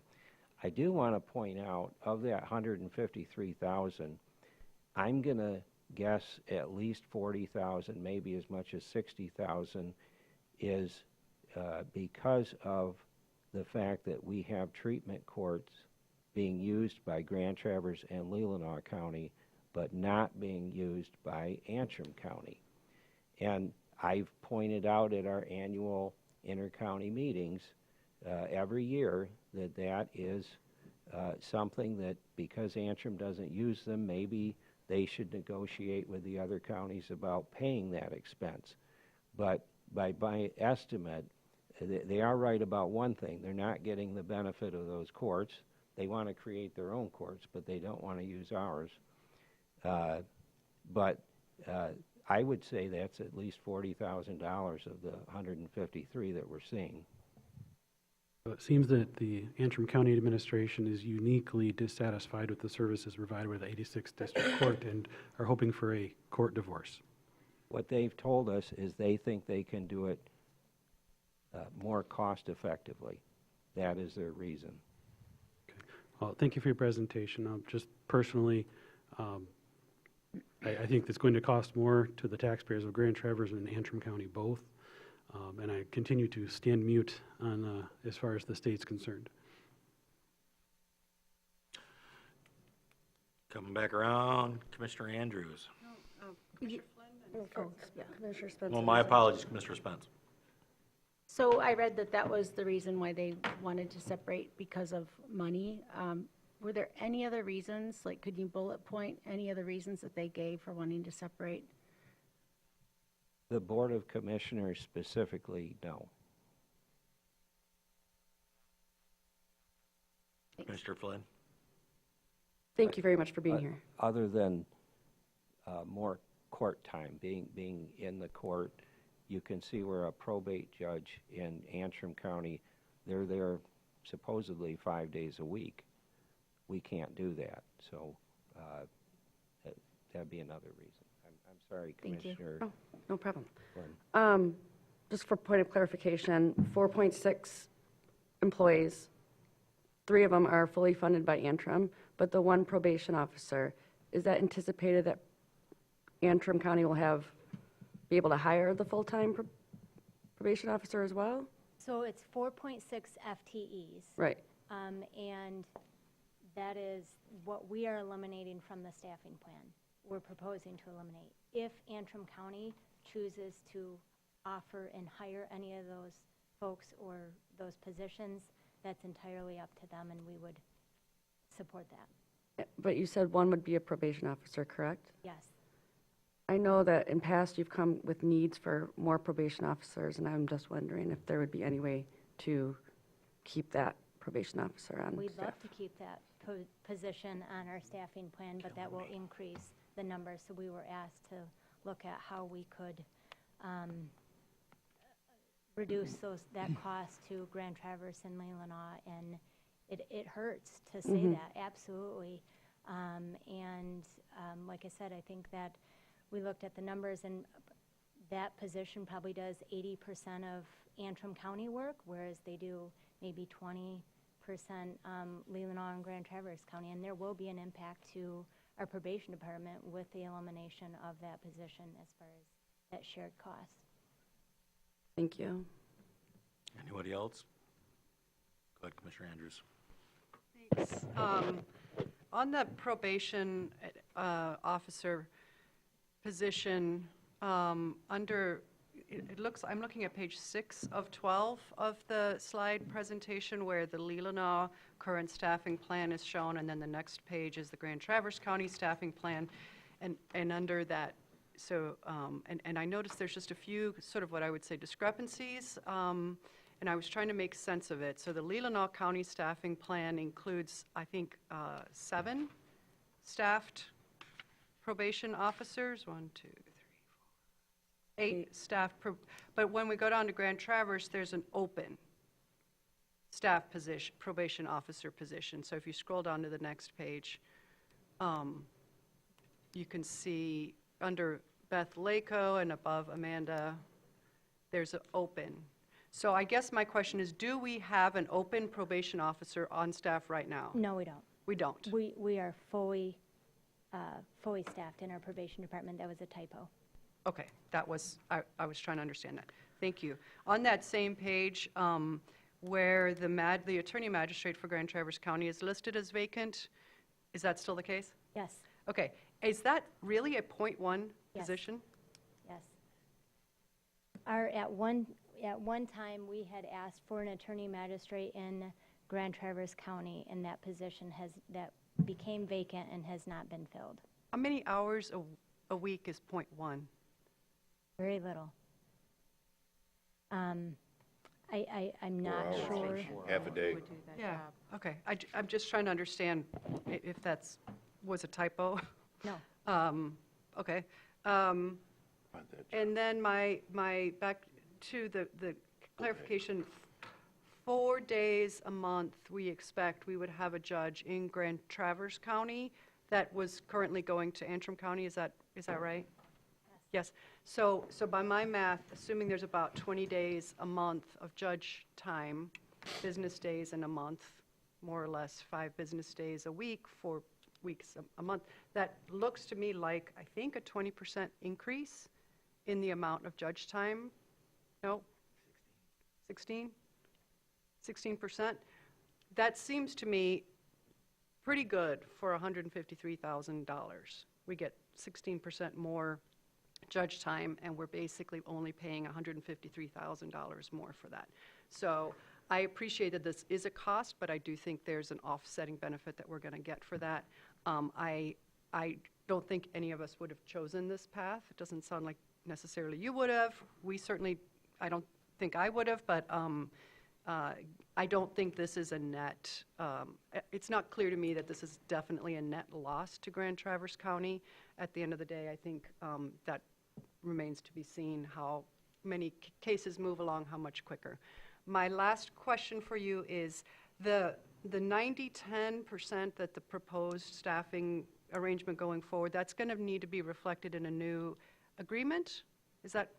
That 90-10 is a caseload percentage for the cost sharing. So when I present and provide finance with our budget numbers for the year, that is based off of caseload percentages, and that's the 90-10 with removing Antrim County from those numbers. So that will vary and change from year to year depending on the previous year's caseloads. So that is always a lagging number based on a prior year, it's renegotiated going forward? Yes. And is that reflected in an agreement? Are we expecting that you would bring that to us at some point for, because there's no action on this agenda item that I can see. That is included in the current agreement that we have with the two counties. It's included in the inter-county agreement. There's a sharing based on caseload percentages. And then just to understand that, is that the total number of cases or is that the hours per case? Because you can, I can imagine there are some cases where it's very little bit of time and there are some cases that are disproportionate number of hours. How do you?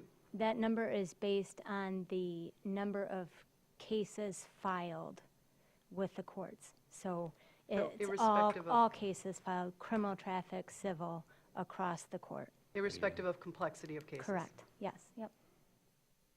Okay. Sweet. In your, Gwen, in your calculations, so you go once a week to Antrim County currently. What's the cost for like mileage or staff paid lunch per diem? I understand that's a shared cost, or Antrim County probably pays that cost. Well, let's put it this way. How long does it take to get from this courthouse to the one in Antrim County? One way. So it's an hour back, right? So it's 2 hours a week, 50 weeks out of the year. So that's going to be a lot more productivity that we're here, aside from just the days that you're actually going to be here. There's actually more time that we're going to be here. So to piggyback on Commissioner Andrews' point, I think it's a good deal. Having said that, the increased cost. My question is, do we have to go 1% to Leelanau County? Can we be 91%? Can we increase the caseload in Grand Traverse County by 1% more and leave Leelanau County the way they are now? So it'd be 91.9 instead of. I mean, it's by caseload, right? And that's determined by you when you visit, or you're in Leelanau County, what, every other week? Well, that's just that's the financial cost to the counties. It's not, that doesn't say we're going to spend this much time in those counties administratively across the shared positions. Okay, well, I mean, it would seem to indicate that if we went from, Leelanau County went from 9%, they're going to 10%, they're going to get 10% more cases heard in Leelanau County. Well, else why would they pay you for it? Because it's by cases, correct, filed? It's by the number of cases filed, yes. Okay. Whoever can answer this, I apologize, what's a full-time employee average cost? Let's say a probation agent, what's the average cost per year? Anybody? 80,000 or something. That'd be more than that. I would say around 89,000 at a step 3. Okay, does that include their benefits and all that? Yeah. Yes. Topped out at 89,000. Okay, thank you. I didn't write that down before, I apologize. I don't have any more questions. Anybody more questions? Commissioner, excuse me, I'm sorry, Darrell. Commissioner Nelson. So basically, Antrim County wants a divorce from Grand Traverse and Leelanau. We can't stop that if the state approves it. And we're being asked today, we're just getting an update. We're not the ones initiating it. Yeah, there's no action. They're gonna do what they wanna do, and they can go with God. I'm all for that. I just want to clarify that for members of the audience and the public. We're not starting this. We're not pushing for it. We're not pushing for it. Nope. Would, We're not standing in their way either. Yes. so question for fellow commissioners and presenters, would it be helpful if Grand Traverse County expressed as a board that we're not going to stand in the way of this in terms of facilitating legislative action?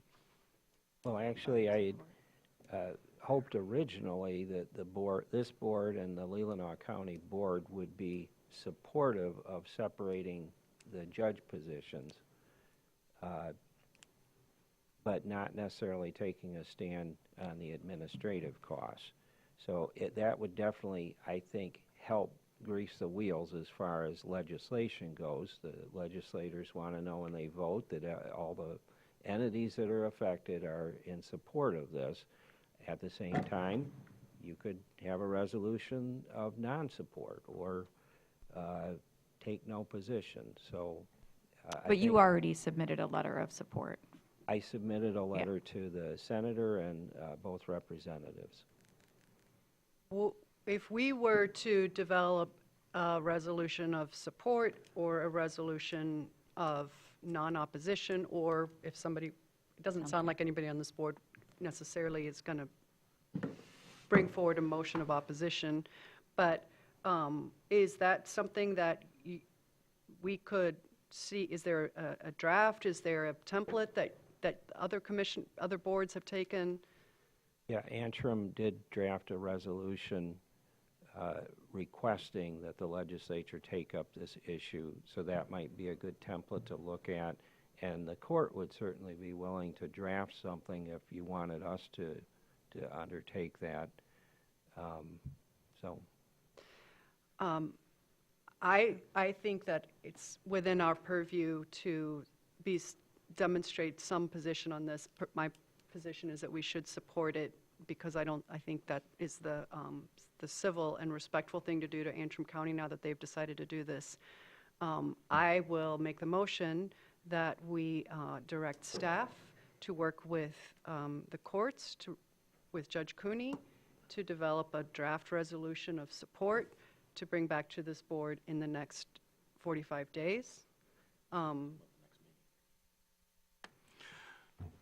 second it. Any discussion? Mr. Henschel. I appreciate your efforts. I would not support it, and I would just suggest that a mixed vote by this board might be counterproductive to what you're intending to do. My opinion is we should stand mute on the topic. Agree. I don't know that the legislature is going to look at a mixed vote. I don't know that they look. We do mixed votes all the time, and it's still the will of the board, regardless of how many people voted for what. Whatever the yay is, that's the way the law is. So, there's a motion on the floor. There's a second. Can you do a roll call vote, Mr. Gedman? Of course. Please, thank you. Spence? Yes. Henschel? No. Nelson? No. Andrews? Yes. Morris? Yes. McAllister? Yes. Flynn? Yes. Walter? Yes. Seifert? Yes. Thank you. And thank you, judges, Ms. Taylor, for being here all morning and going through a difficult time for you guys. We really appreciate what you're doing for this and for the jail as well. All right, thank you. Thank you very much. Have a great day. Mr. Watkins, thank you so much for being so patient. Okay. And they all start to leave.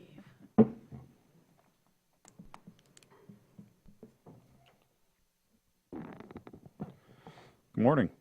Morning. Got a couple updates here of some meetings I've attended for the townships, and also did one with MDOT. Was at the Peninsula Township meeting. Also met with Blair and Garfield Townships about the Potter Road issue that we have going on there. And then I also met with MDOT talking about 633 and Euchre Road. There's going to be a detour there where they're trying to do the interlock and roundabout next year. Preemptively, they're trying to put in some new roads for us. They're actually going to pave some roads, and they're actually going to put the light in there. So we're talking about that. Also met with the non-motorized planning regional focus group with Peninsula, talking about some options there for bikes, paths, running, stuff like that. A couple other things we had going on here in the last month. We started doing some pre-con meetings, pre-construction meetings. Probably the most important one was the 3 mile. We had the emergency manager there. We had Metro Fire there.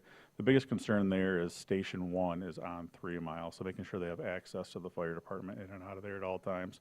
So kind of came up with a plan, and we're going to try to make sure that every night that road's back together so that the station can get out of there. And then working with them on a daily, we'll give them the next day where they're going to be at, which direction they needed to go. So hopefully we got a good plan there. Also had a pre-con meeting for Fife Lake Road. That's going to be a pretty big project. I think it's over 5 miles, so that went pretty well as well. Pretty good as well. Chip seal bids are back in. We should be getting our wedging bids back in tomorrow. So most of our projects are back in and been awarded. So we're excited to get going here as soon as the weather finally breaks. Another bid we have How are already. the numbers looking this year, Dan? Are you about where you expected, or? Yes. Yep. Everything's looking on budget so far. Another bid we put out recently was for traffic counts. So usually in the past, for when we do traffic counts, we hire interns for the year. We're only able to do a few roads each year. For the next step of our management plan of the road system, we're really thinking it would be good to look at all the roads. What are their counts on these roads? So we put a bid out there. Not sure. We've never done this in the past, and we're not sure where those prices are going to come back in. Hopefully it's something that's affordable for us, because I think that'd be really important for the next step of our master plan here. Also met with CRA, and what's going on there is the Ramsey Road Bridge actually collapsed a few years ago. And we've been working with them, and it looks like we are going to get funding from them. Hopefully it's going to be in 2026. We're going to be able to get that bridge rebuilt. So that was a great meeting. Beginning designs have started to happen, and it's going to be a wood timber bridge. So that was great. Obviously, we're still having some winter issues going on. Hopefully they break up here pretty soon. In between, we've been having crews out cutting trees. We've been doing patching. We've been clearing out spillways. We've been getting a lot of rain trying to get the water off the roadway. As far as equipment goes, we've got all of our equipment ready. We're ready to high ridge. We're ready to go out and get to work. So the shop's done a great job. As soon as the weather breaks, we're ready to go. Frost laws are still on. Been watching those pretty closely. Looks like maybe US 10 South has already lifted them. So it is slowly moving in this way of getting the frost out of the ground. So hopefully in the next week or two, we can get those up and we can start to get back to work.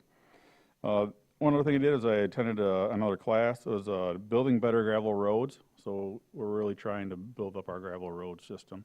Get some clay back in there, see what the road's actually missing, get some ditching out there. So we are focusing on not only our paved roads, but making sure our gravel road system's in good shape as well. Question, the newer brine now is 3-4 years in use.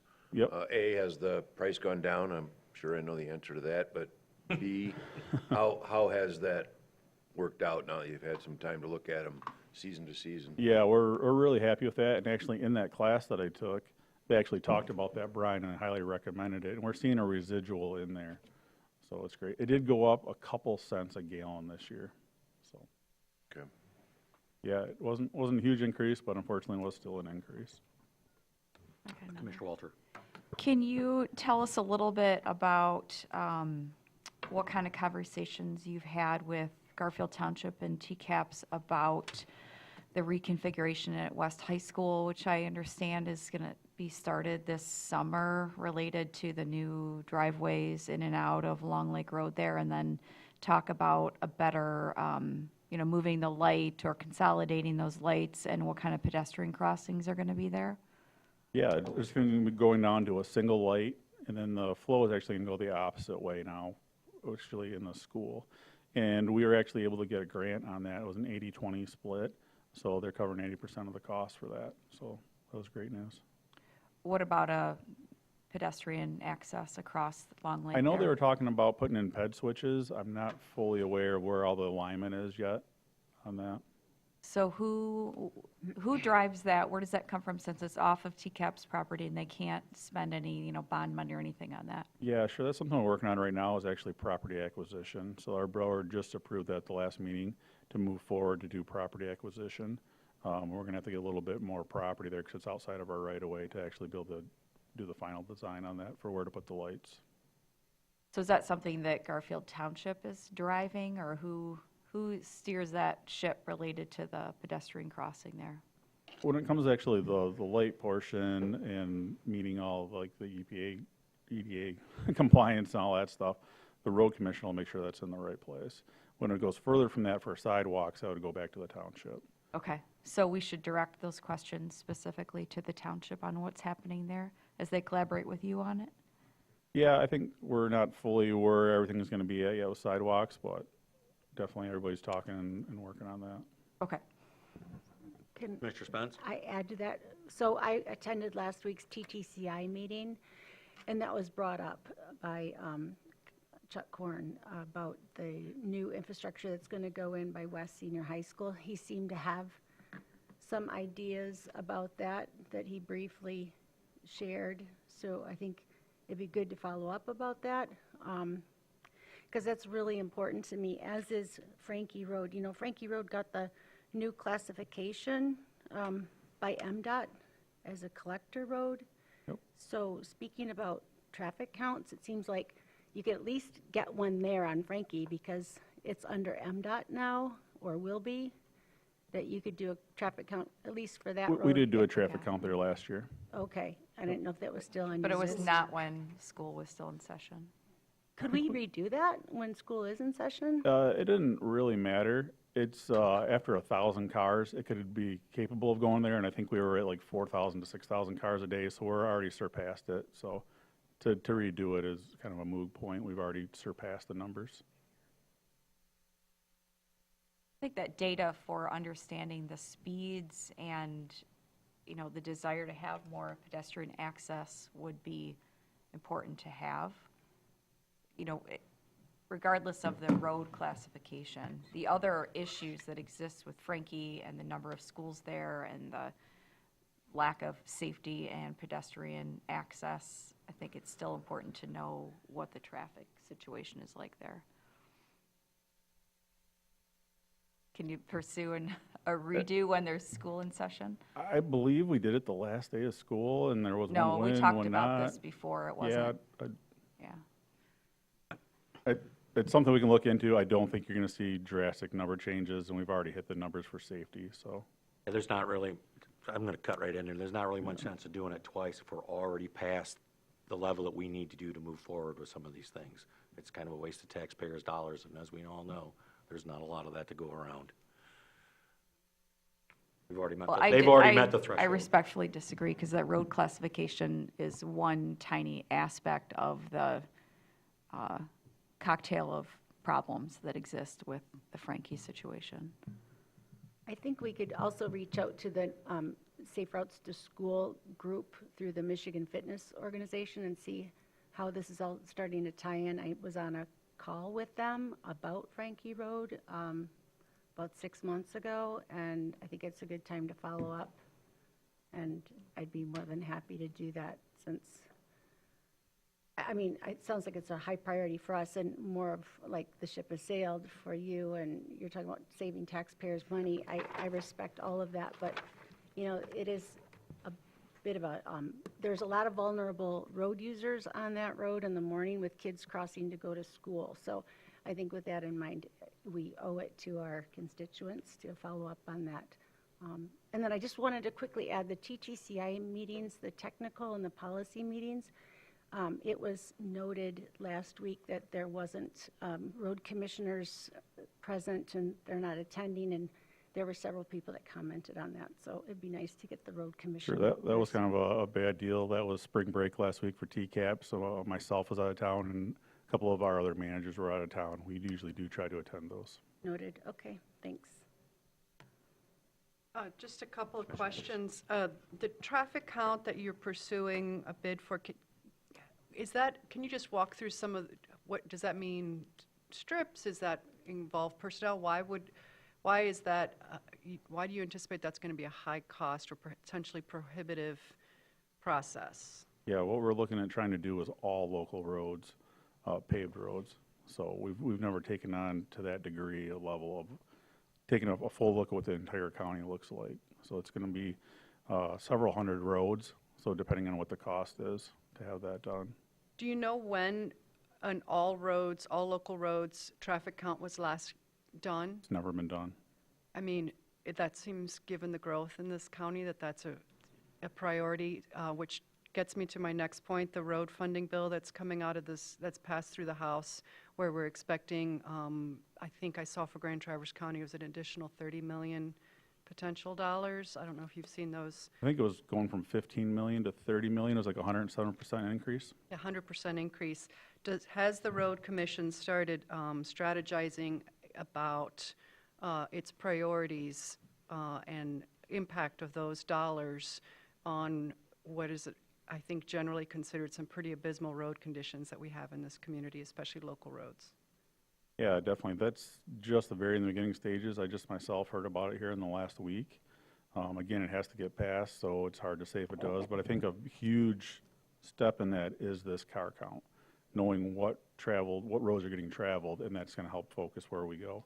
There's obviously the ones that, that everybody knows about that we need to take a look at, but there's roads that I think we're going to be very surprised about of what those car counts are. There's roads within the community, there are local roads that have more traffic than primary roads, even the state.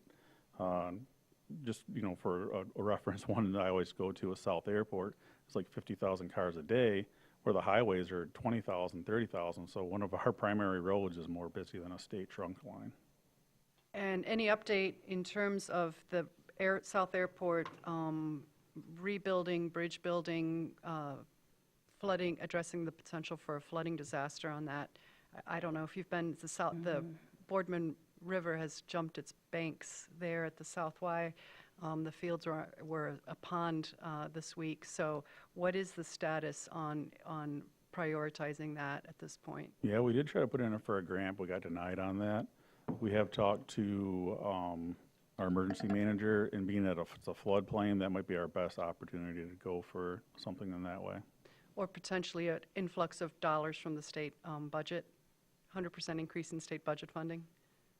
There's a lot of, from what I'm seeing there's a lot of stipulations. Possibly they're trying to get that to local roads, but again, I need to learn more about it. So my last question for you, and again, this has to do with Road Commission's planning and looking ahead on the horizon.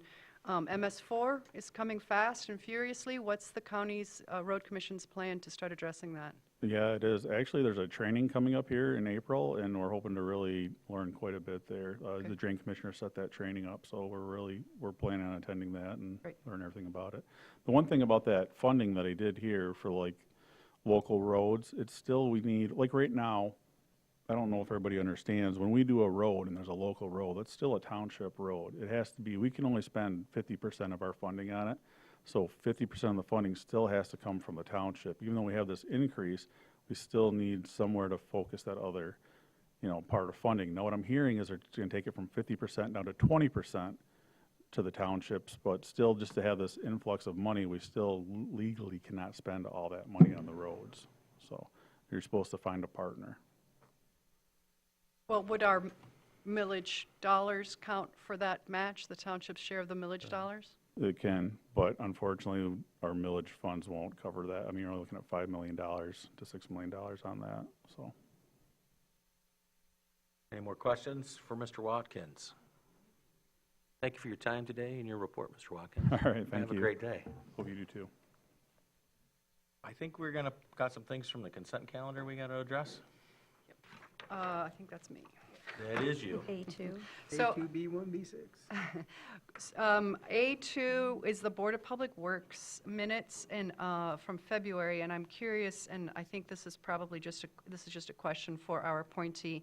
The discussion there was about this is page, I think, 2, about developing a water and sewer authority. Page 3 of 7.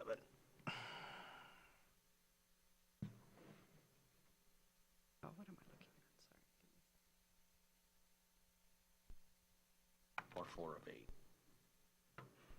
Yeah, there was a motion passed, it looked like in February, to request council to provide an outline of the viability of a water and sewer authority. And I guess my question is, what is the conversation around that, and is that something that would come to this board for approval?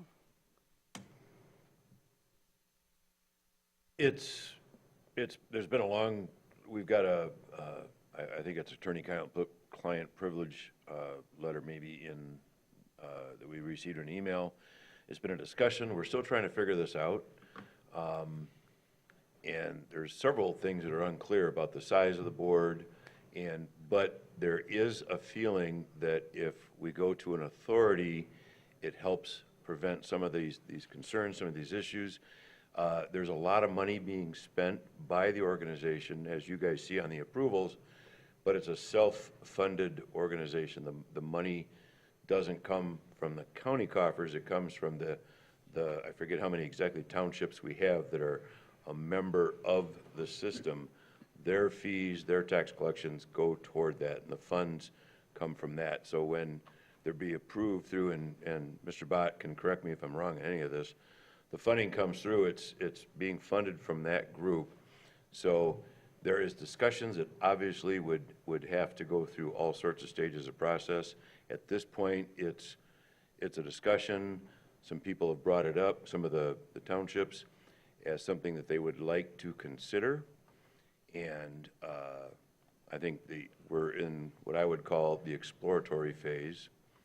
And certainly I've been monitoring that, and I'll report back to this board as that progresses. But at this point, there's a motion has been made to look into it. At the next meeting, we'll find out what, if anything, has been done and considered, but. When's your next meeting, Darrell? Sorry, man, that's okay. I That's don't all know right. mine off the top of my head either. I've got a lot of meetings. Say on the sheet. I'll pull up an email and I'll have that in a That's minute fine. for you. Hey, I can't speak for everybody, but I think it's tomorrow. I would certainly entertain a conversation if they were going to require our help and some leadership or things like that, because even though it does come from the townships, it's still taxpayer dollars, and we're in the job at helping the taxpayers. If I can comment, it kind of makes sense what they're leaning towards, because I'm all for accountability, but representation should follow taxation. And we have 100%. 6 townships out of the whole county, and yet this board, the whole county board, approves the membership of that committee. So I can kind of see where they're looking for, maybe there's a better way to do it. I agree. I Seemed like agree. the last regular meeting was March 13th, Yeah, so I'm just probably looking for more the like next one here. mid-April. Couple weeks, probably. I think this is an issue of interest to this board, and whether it's a report from our appointee to Board of Public Works, or whether it's something we should be independently looking at the benefits to our community of an authority, I just wanted to start a conversation around that, because I think it's infrastructure is obviously foundational to a lot of the issues we've got going on in our community, so just something to keep an eye on. So look forward to your thoughts, maybe following the next meeting, on where that's going and how we could be supportive or informed at least about I it. will keep you up to date. With that, I'll make the motion to receive as presented the minutes of the Board of Public Works Second. February meeting. All right, motion by Andrews, supported by Henschel. Do I do a roll call that, former chair? No. All those in favor say aye. Aye. Fantastic. Hang on, I'll have the meeting for you. I just realized we're at the end of the minutes here, so.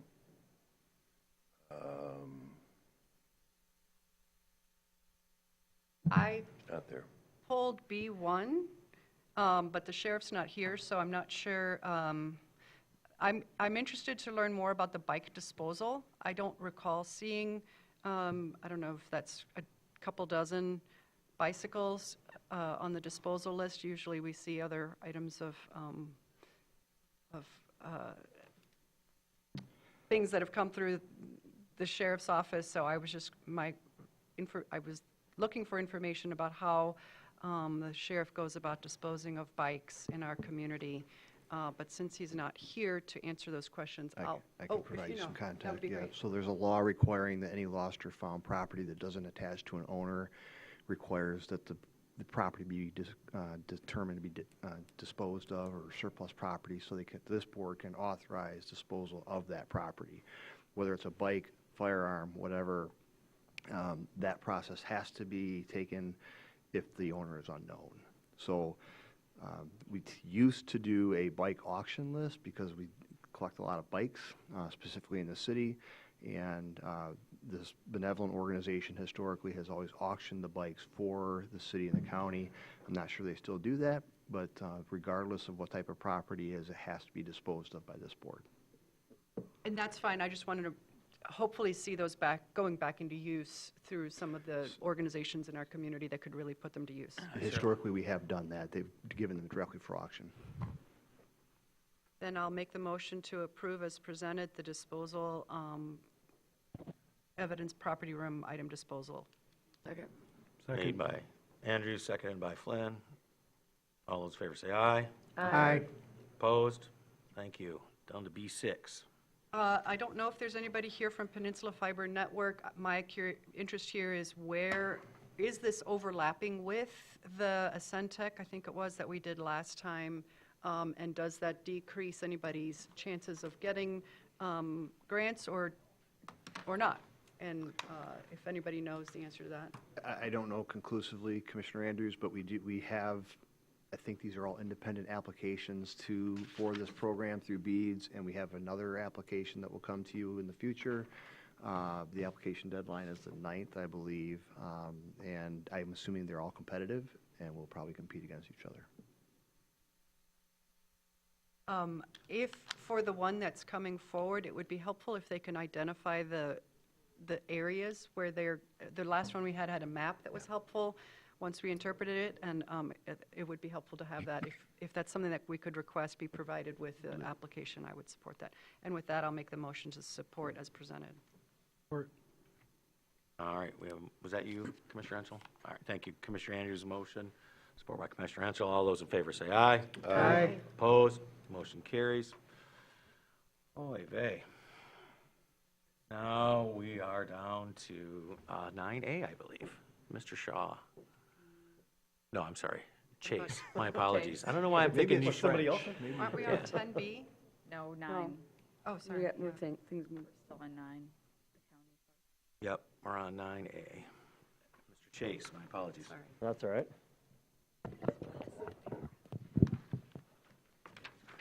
I'm sorry. There we go. Good morning, commissioners, staff, guests. Thank you for the opportunity. We're here to talk today about the Greilich property business plan as it is written. And first I want to just kind of talk about this for a moment. What's in a name? And we've named this a business plan. And we've had some discussions recently about this, about why has it been named a business plan. And basically that comes back to historical. Historically, we've had a number of plans that have been created for our park properties and have referred to those as business plans. But in the end, what we're really looking at is we're looking at a master plan for the park property that really defines how we're going to use that park property and how people are going to enjoy that park property. So we've got business plan written up there, but I'm going to suggest that we make a change to that and that we've changed that and refer to that from going forward as a business, or sorry, as a master plan for the property. So with that, what I'm going to follow through here is I'm going to follow kind of 3 different areas. So first, vision. What's our vision for that park property? What is guiding us on that? And then what are the different components within that guide piece? And then how are we going to plan for that going forward? So our vision for the property has really remained the same throughout the entire time that we've been talking about this property. And that is to protect and preserve public space where county residents and visitors can learn to be better stewards of the environment and to develop skills to improve the outdoor experience. It's that outdoor education component and outdoor recreation component that really is key as we see it for this particular property. That is one of its uniquenesses. The infrastructure that's on the property lends itself very well to that and to be able to fill that gap that is in our community. As we were creating this plan, one of the things that we look back at is we look back at our 5-year recreation plan. So 2023, we began creation of that plan, and that plan covers 2024 to 2028. It's a required plan for the state of Michigan. And not only is it a required piece, but it's really a valuable piece in giving us a roadmap to run on for the future. And it looks at all of our properties and how are we going to continue to use all of our properties, how are people enjoying those properties, and how would they like to enjoy them in the future. And when we built that plan, we had 4 guiding principles, and those principles are listed here. So developing a comprehensive park and recreation system throughout the county, protect and preserve natural resources or park resources, and develop and value the relationships, contributions of park users, staff, and partners, and then the last piece being increase operational efficiency and financial sustainability. And we looked at those 4 pieces and said we want to be able to continue to carry that through for this property and say, is what we're doing getting us closer to one of these guiding principles or further from? And if it was getting us further from, then we take that off the list and we make sure that we're doing things that are within that, within those 4. So in talking about those 4 things, I wanted to point out some of the things that we really looked at for those 4 items. So under deliver a comprehensive park and recreation system throughout the county, this is one aspect of that entire park and recreation system. And first, we wanted to make sure that we were listening to and responding to the community. So we held public input sessions. Those public input sessions gave us great feedback on what people would like to see from the property and how they've enjoyed the property in previous years. We need to make sure we're listening to that. So we built that feedback into the plan. And then not only did we take feedback from those initial sessions, but then when we drafted the initial plan, we put that out for public feedback and said, give us more information. On top of that, this plan has gone through, as Commissioner Kivel had mentioned earlier, it has gone through our strategic planning committee for quite some time now. And we've had members of the public, neighbors in the community, neighbors to the property, have regularly consistently attended that meeting, or those meetings, and given us feedback. And we've, quite frankly, just asked them, what do you think about this? What do you think about that? And they've been able to give us that direct feedback throughout the entire process. So that didn't stop at just a couple of meetings and an opportunity for the public to see it online, but we made sure we were soliciting that feedback. We also know that we've got a base of users that are right close to the park, but then we also have another 97,000 people who are residents of Grand Traverse County. So we said we need to make sure that we're serving not only the residents locally, but we're looking at the entire county base and making sure that we're building a property that serves that entire base of folks. We wanted to make sure we're making existing use of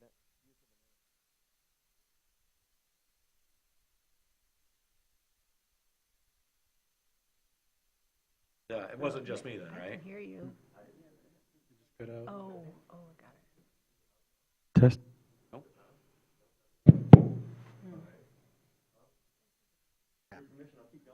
Please do. Maybe our tech in the booth able to help us out and figure out what may have happened. But There you go. There we go. Okay, we're back online. As I was saying, we wanted to make use of the amenities. We've got great infrastructure on the property, and we wanted to make sure that we were building that infrastructure into the system and not wasting any of that. But we also know that there's some things that we need to take down that could be attractive nuisances on the property, and we'll talk about those, and they're built into the plan as well. Promoting engagement and connection is another really important piece. Engagement and connection for people in the community about the natural resources and about the property. And we really wanted to connect them to that. And we'll see as we get into our next piece really how we're going to connect some of the resources that we have in our community to help deliver all the things that we want to deliver that you found in the plan. And then last, to educate. As I mentioned earlier, that key piece of the whole puzzle is creating a space where people can learn more about the community, be better stewards of the community, and learn the skills to make their outdoor experience that much better. The second piece was protect and preserve natural resources. And that stewardship development is another one. We've got, again, great resources there. We've got lots of folks in the community who are willing to step in and be able to help with the property. And we want to give them the opportunity to be stewards of the space and develop that user base, develop that volunteer base. We've also proposed that we strengthen the conservation easement in terms of protecting and preserving the park resources. The conservation easement that's in place today has a number of tenants, but there's 2 pieces that I'll mention today. And that is, one, there's a riparian buffer. That riparian buffer is 100 feet around the riparian zones. What we're proposing is that we expand that buffer from 100 feet to 200 feet, meaning that we would not be able to build anything within that 200 feet zone. So again, thereby protecting the natural resources in the area.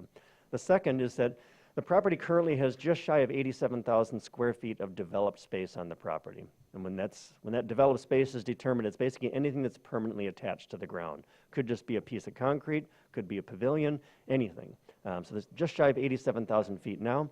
The current conservation easement would allow us to double that, so bringing that to 174, if my math is right, 174,000 square feet of developed space.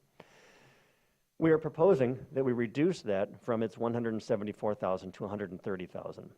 And by reducing that, that still gives us a lot of room if we ever chose to expand in the future. And just to put it in different terms, if we think about this particular building that we're in right now, that extra space would allow 43,000 square feet of extra space to be built. We could build the 3 main floors of this building, just exclude the basement, in that amount of space. So it gives you a frame of reference for just how much their development capability there would still be there. Not that we're planning to do that, so I just want to make sure that we're clear on that. But that just gives you a frame of reference for that particular one. The third is aquatic invasive species protection. The neighbors told us loud and clear that they'd like to make sure that we do everything possible to protect the lakes against aquatic invasive species. And we've taken that step in terms of our Parks and Recreation Commission by voting to not allow private watercraft. And we've had that discussion here about not allowing private watercraft on the property. The picture that you see here is something that we've proposed, and we've talked about this one previously as well, but we've proposed bringing in a rental kiosk, and that would give folks the opportunity to be able to rent boats on the property, rent kayaks and paddleboards on the property, and that would potentially lessen the public's interest or desire to be able to bring in private watercraft or attempt to bring in private watercraft, and then also give people the opportunity to enjoy the waterfront in a different way, from not only from the shore, but then also enjoy the lake itself. The third is sustainable trail design. We've formed a work group that has representatives from the mountain biking community, the disc golfing community, winter sports, and hiking communities. I don't think I did that. And disc golf and the winter sports communities, and as well as representatives from the Brown Bridge Area Advisory Committee, all to come together and to take a look at the trail network that's currently on the 196 acres that we own, and then the 300 acres that is bordering that to the south that is to be purchased by the city.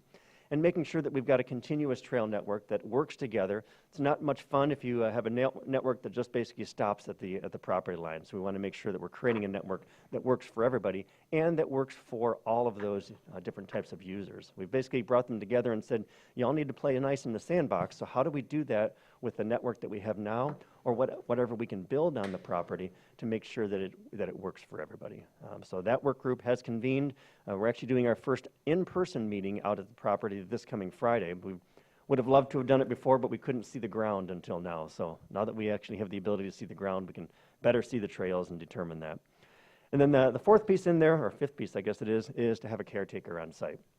So another piece to protect and preserve the resources, the park resources, to have somebody there who's got eyes on the property. We've got a house on the property now. Historically, there had been a caretaker there, and we plan to bring that caretaker, or not their caretaker, but we tend to bring a caretaker back and to have that person on the property to be able to have continuous eyes and ears, and then be able to help out with some property support items. The third, develop and value the relationships and the contributions of park users, staff, and partners. And we've got a great set of partners. I'd mentioned some of them already in terms of that work group, but we've got great volunteer engagement. We've already starting that process. We've had a few folks in the area who've said they were interested in volunteering and helping out. Each of the members of these different groups here have also helped with volunteering.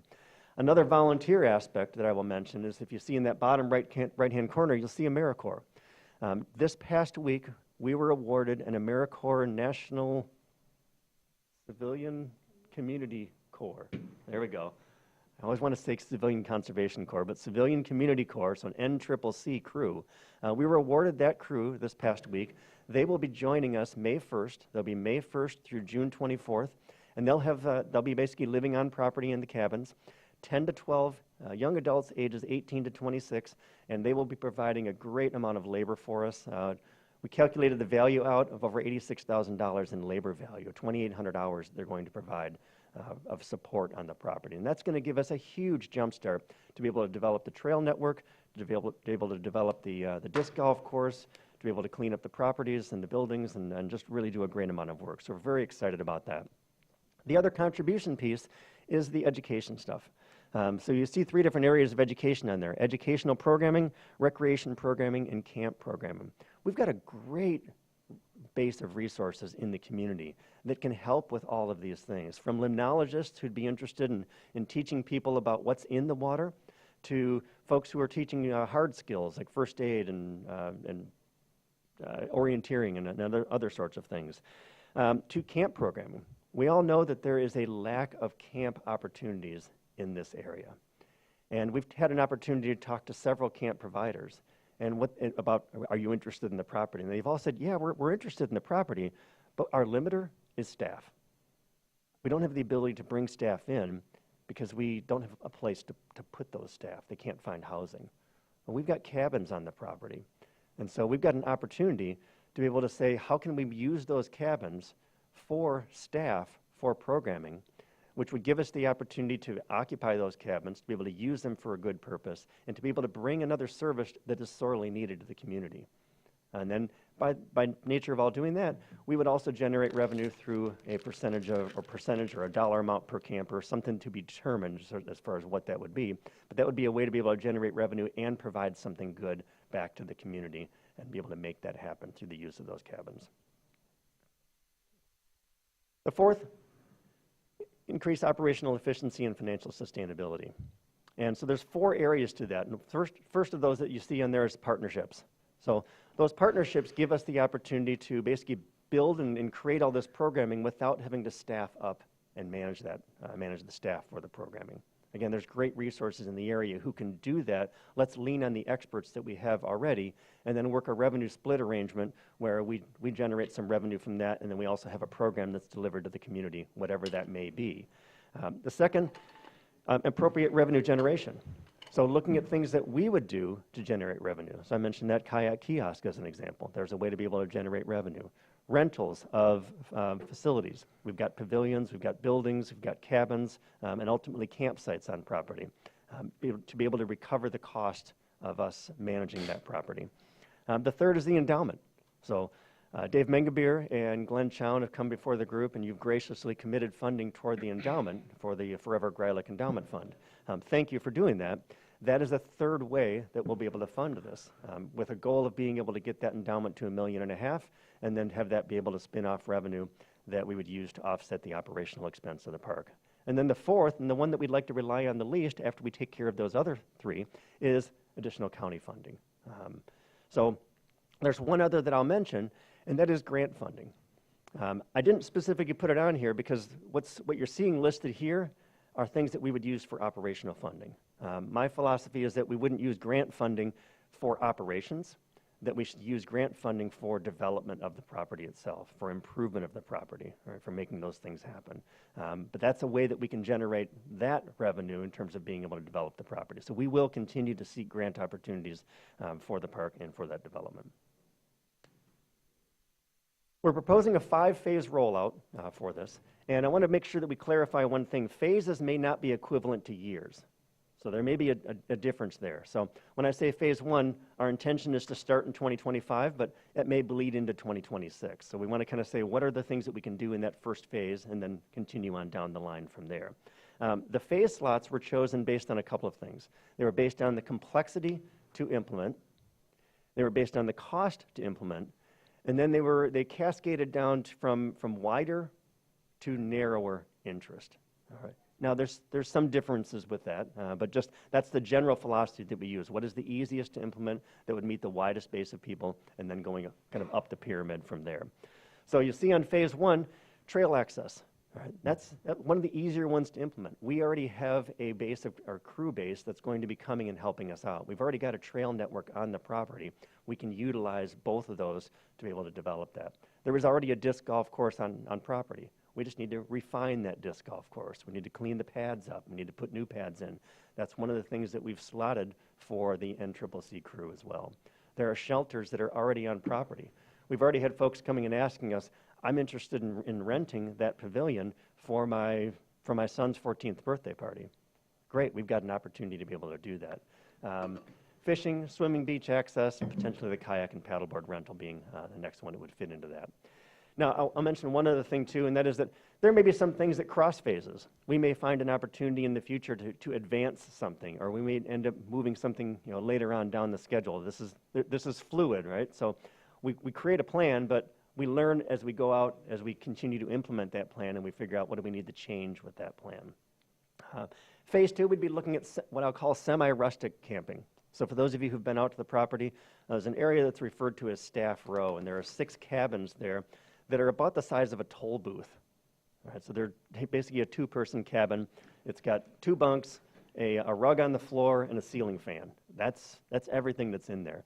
Well, those 6 cabins are served by a central, a small shower building, shower and restroom building called the Dan Beard Shower House. And that's a great opportunity for somebody that kind of wants a camping experience, but they don't necessarily want to sleep on the ground. And maybe they aren't looking for the, I'll call it luxury, all right, so the camp luxury that the cabin might provide, or the space that a cabin might provide. They want something smaller. So we think we can implement that, something like that in phase 2, along with the full service cabin use. We're already putting some things in place to be able to use those cabins now, and we'll continue to work on that. The programming pieces that I talked about earlier, the camp programming, the recreation programming, the education programming, those are all things that we would see us implementing in that second phase as well. And then Vassar Lodge rental, being able to get into that. But again, we need to make sure we clean the space up and get it prepared and get it ready for folks. Moving into phase 3, we get a little bit more complex. The amphitheater and the chapel, for example. There's some infrastructure that we need to replace and repair with those items. Supervised Teams course access. There is a Teams course that is partially on the property now. It's partially on the city's property. So we know that the existing amenities that are there for that Teams course, they're pretty old. Some of them are going, in fact, many of them are going to need to be replaced. What we would propose with that is that we can do much of that replacement in-house, but we would move those elements from straddling the line to a little bit further north and be able to use those on property. And one of the things that we've talked about before is once you've got that kind of course and you've got a lodge for people to come, we can imagine that corporate groups would be able to use that space, or youth groups and sports teams be able to use that space, come do a lunch, come do a meeting, and then couple that along with use of the Teams course. And like I said, that would be supervised Teams course use. So you'd have a facilitator there who's guiding that experience and making sure that people get the most out of that. Supervised climbing tower and zipline tower access. That's not something that we would just want to have anybody come in and just start scaling the tower. We want to make sure that is done on a safe basis.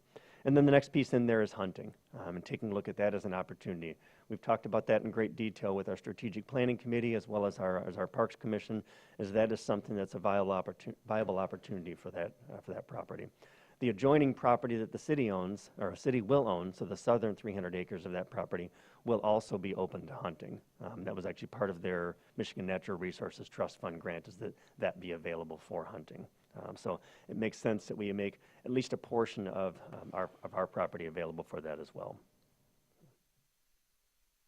The fourth phase, supervise archery, rifle, and shotgun range access on a permit use only basis. So this is an important one that we want to distinguish that this is different from the Supply Road Michigan DNR range, where anybody can go and use that range. This would not be used in that same purpose, but we see those ranges as being great opportunities for youth firearm safety, for adult firearm safety, for programming, maybe for sight-in days, for competitive archery programs for youth. So there's lots of opportunities to be able to use those. And again, I mentioned partners earlier.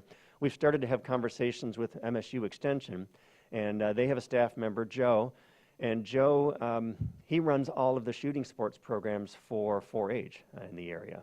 He is interested in this property and can bring those types of things to the property. And then phase 5 kind of goes along with this picture here, although it's not exactly the same thing, but the reason that I chose this particular picture is that rustic camping, the reason that one's the last thing on the list is that one is the most infrastructure heavy and really the hardest one to implement. We'd think on the outset that it might be the easiest, but there's the most amount of infrastructure that we have to remove and then have to replace, and then management practices and reservation systems and figuring out how to get people back to the area without having them drive vehicles back where people are walking. So there's a lot of things that need to go along with that. In terms of that infrastructure replacement, the reason that I chose this picture is that the privy structures that are there on property right now, think of a vault, and it's the ones that are there right now are 4 sides. So there's the sides, but there's no bottom to that. So it doesn't really work in today's age. It's not something that we can recertify, so we have to figure out how do we modify those? Do we have the ability to put a floor in, or do we have to lift the entire vault out and replace that with a new vault? So those are decisions that we have to make, and that's one of the reasons that is the longest piece in the cycle.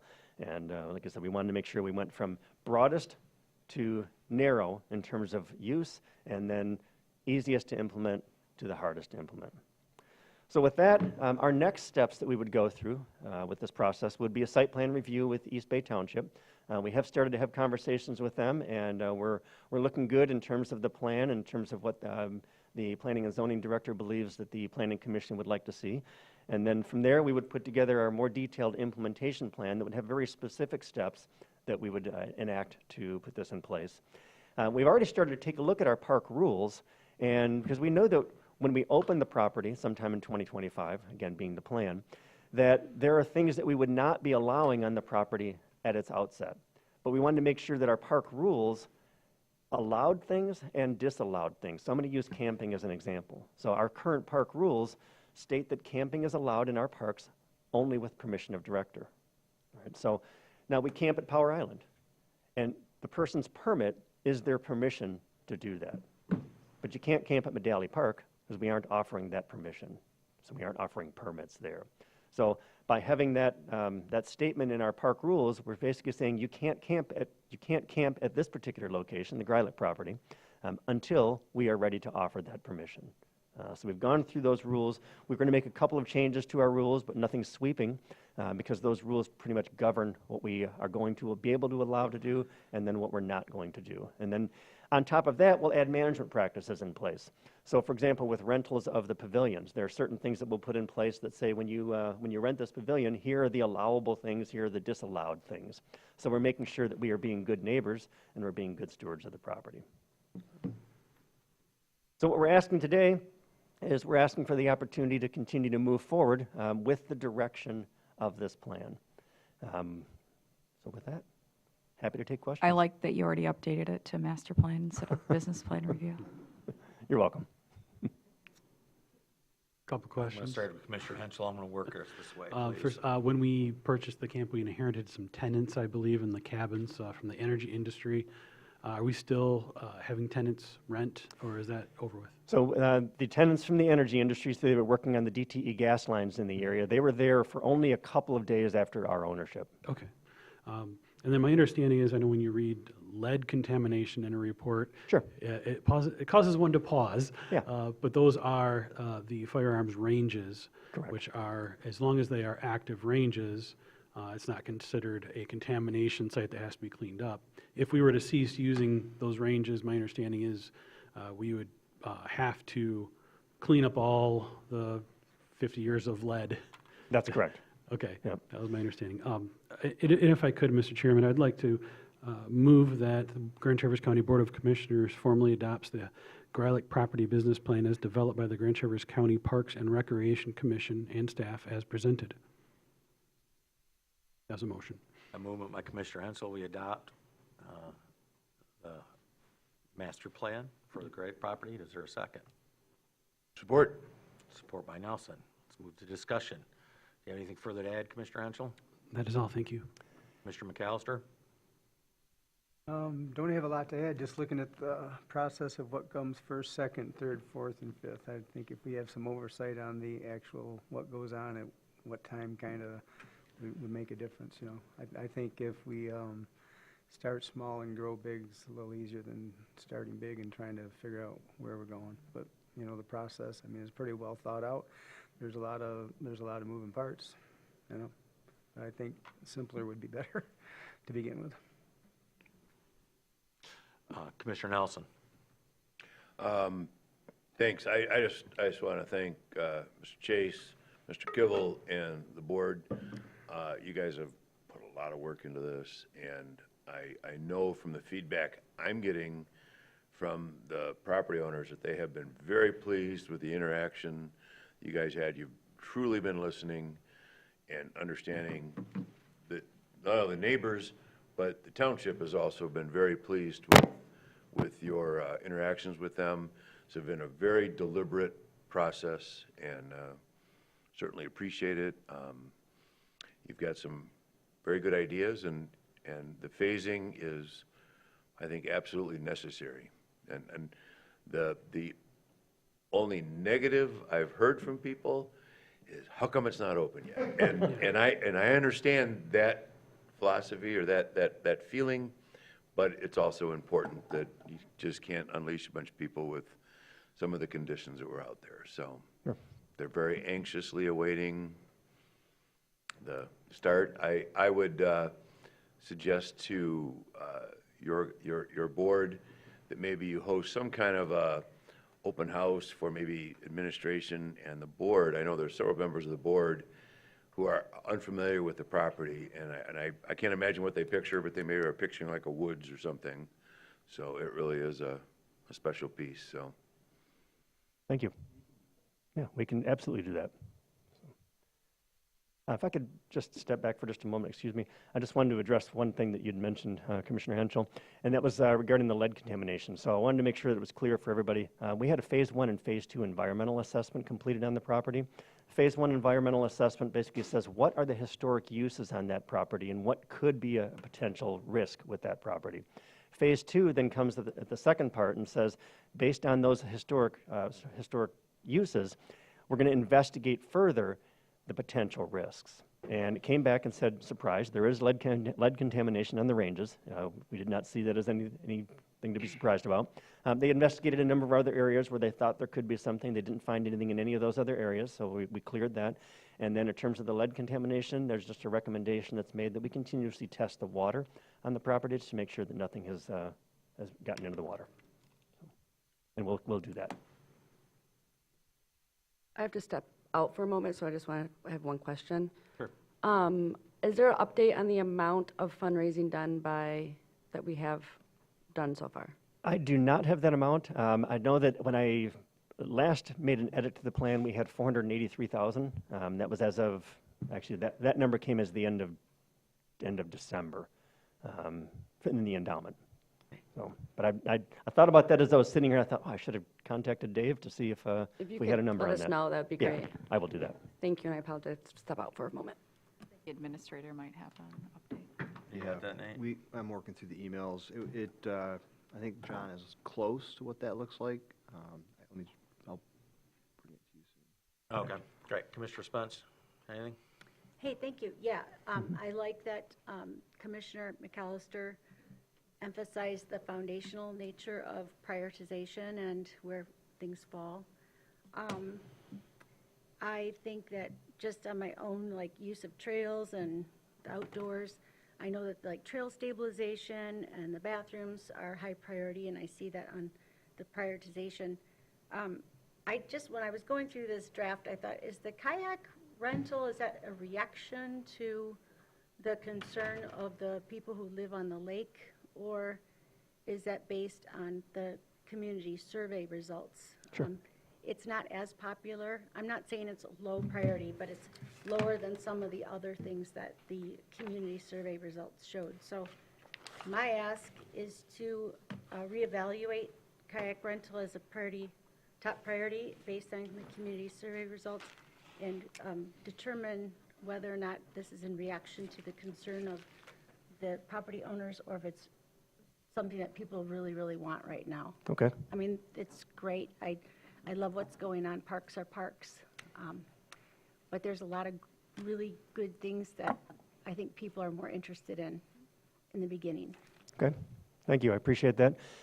We did consider that, potentially was this a reaction to the neighbors? And one of the things that we looked at is, without having that ability, there's no ability to use that property. So people don't know what they don't know necessarily on the property because they haven't been able to use that property and use that beach. And this would be an amenity that they would be able to add to that beach experience. That's kind of where we were thinking with that process, but I certainly understand and appreciate the process that you bring to it as well. Thank you. Did you have anything? Commissioner Morris, I'll come back to you, Commissioner Nelson. Okay. Commissioner Walter.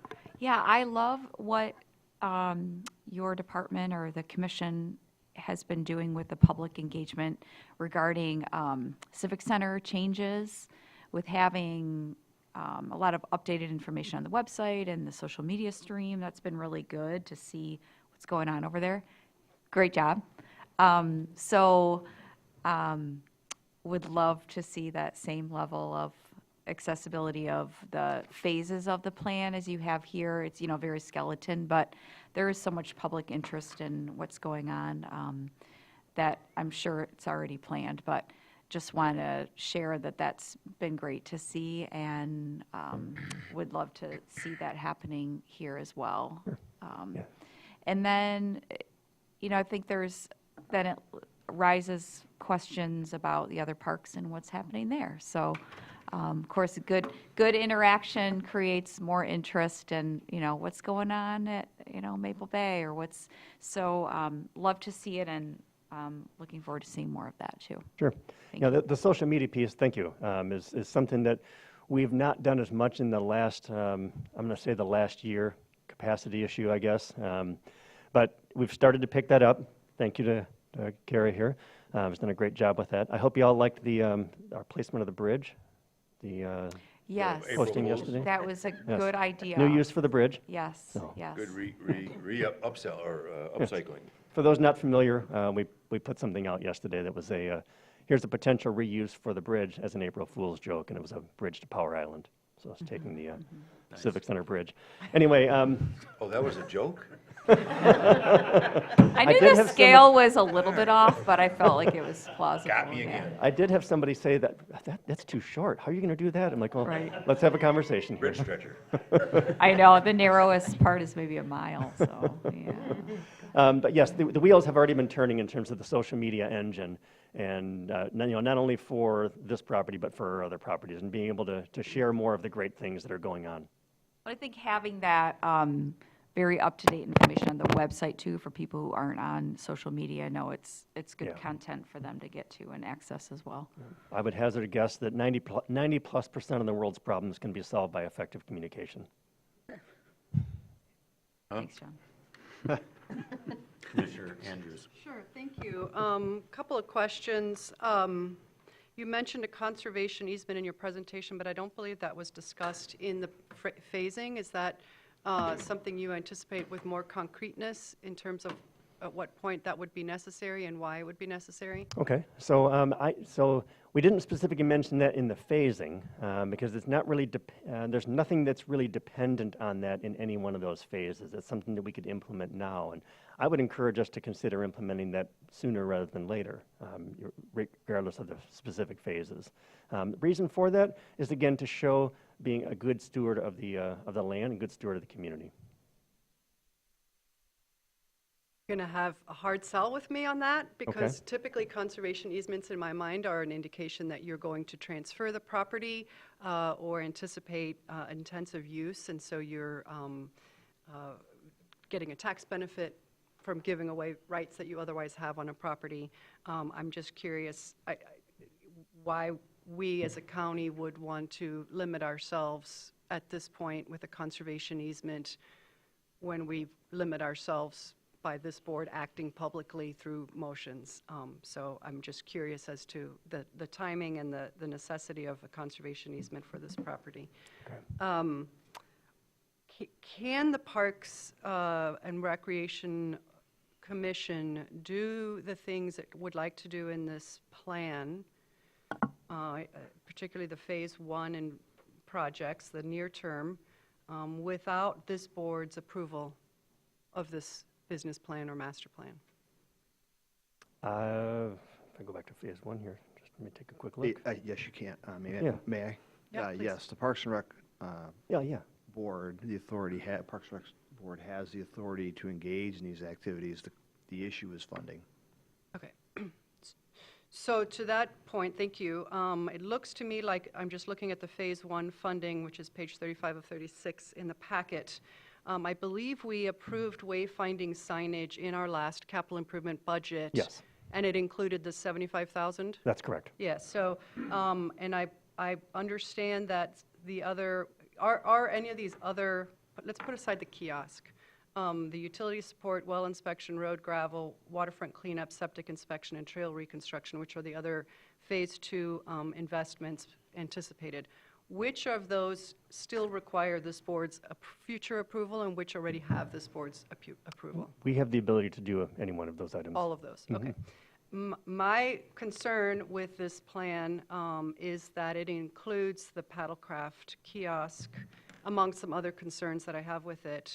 When this board, I believe a majority of this board expressed its non-interest in that, in our budget discussion last year, by specifically rejecting that part of the capital improvement plan when that was there. Because the Parks and Rec Commission has already passed a motion that prevents watercraft use at this park, 1. 2, because of the distance, the physical distance from the parking lot to the closest waterfront on this property. 3, because of the lack of vehicular access directly to the waterfront at Rennie Lake, as I understand it, looking at the map.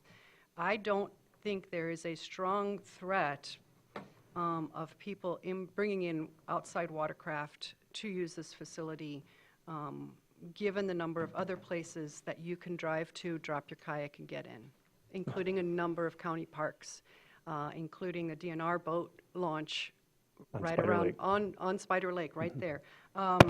So my view is that facilitating what, to my mind, may be costly access to kayaks through a costly kiosk is not a necessary first step to get this park open to the public.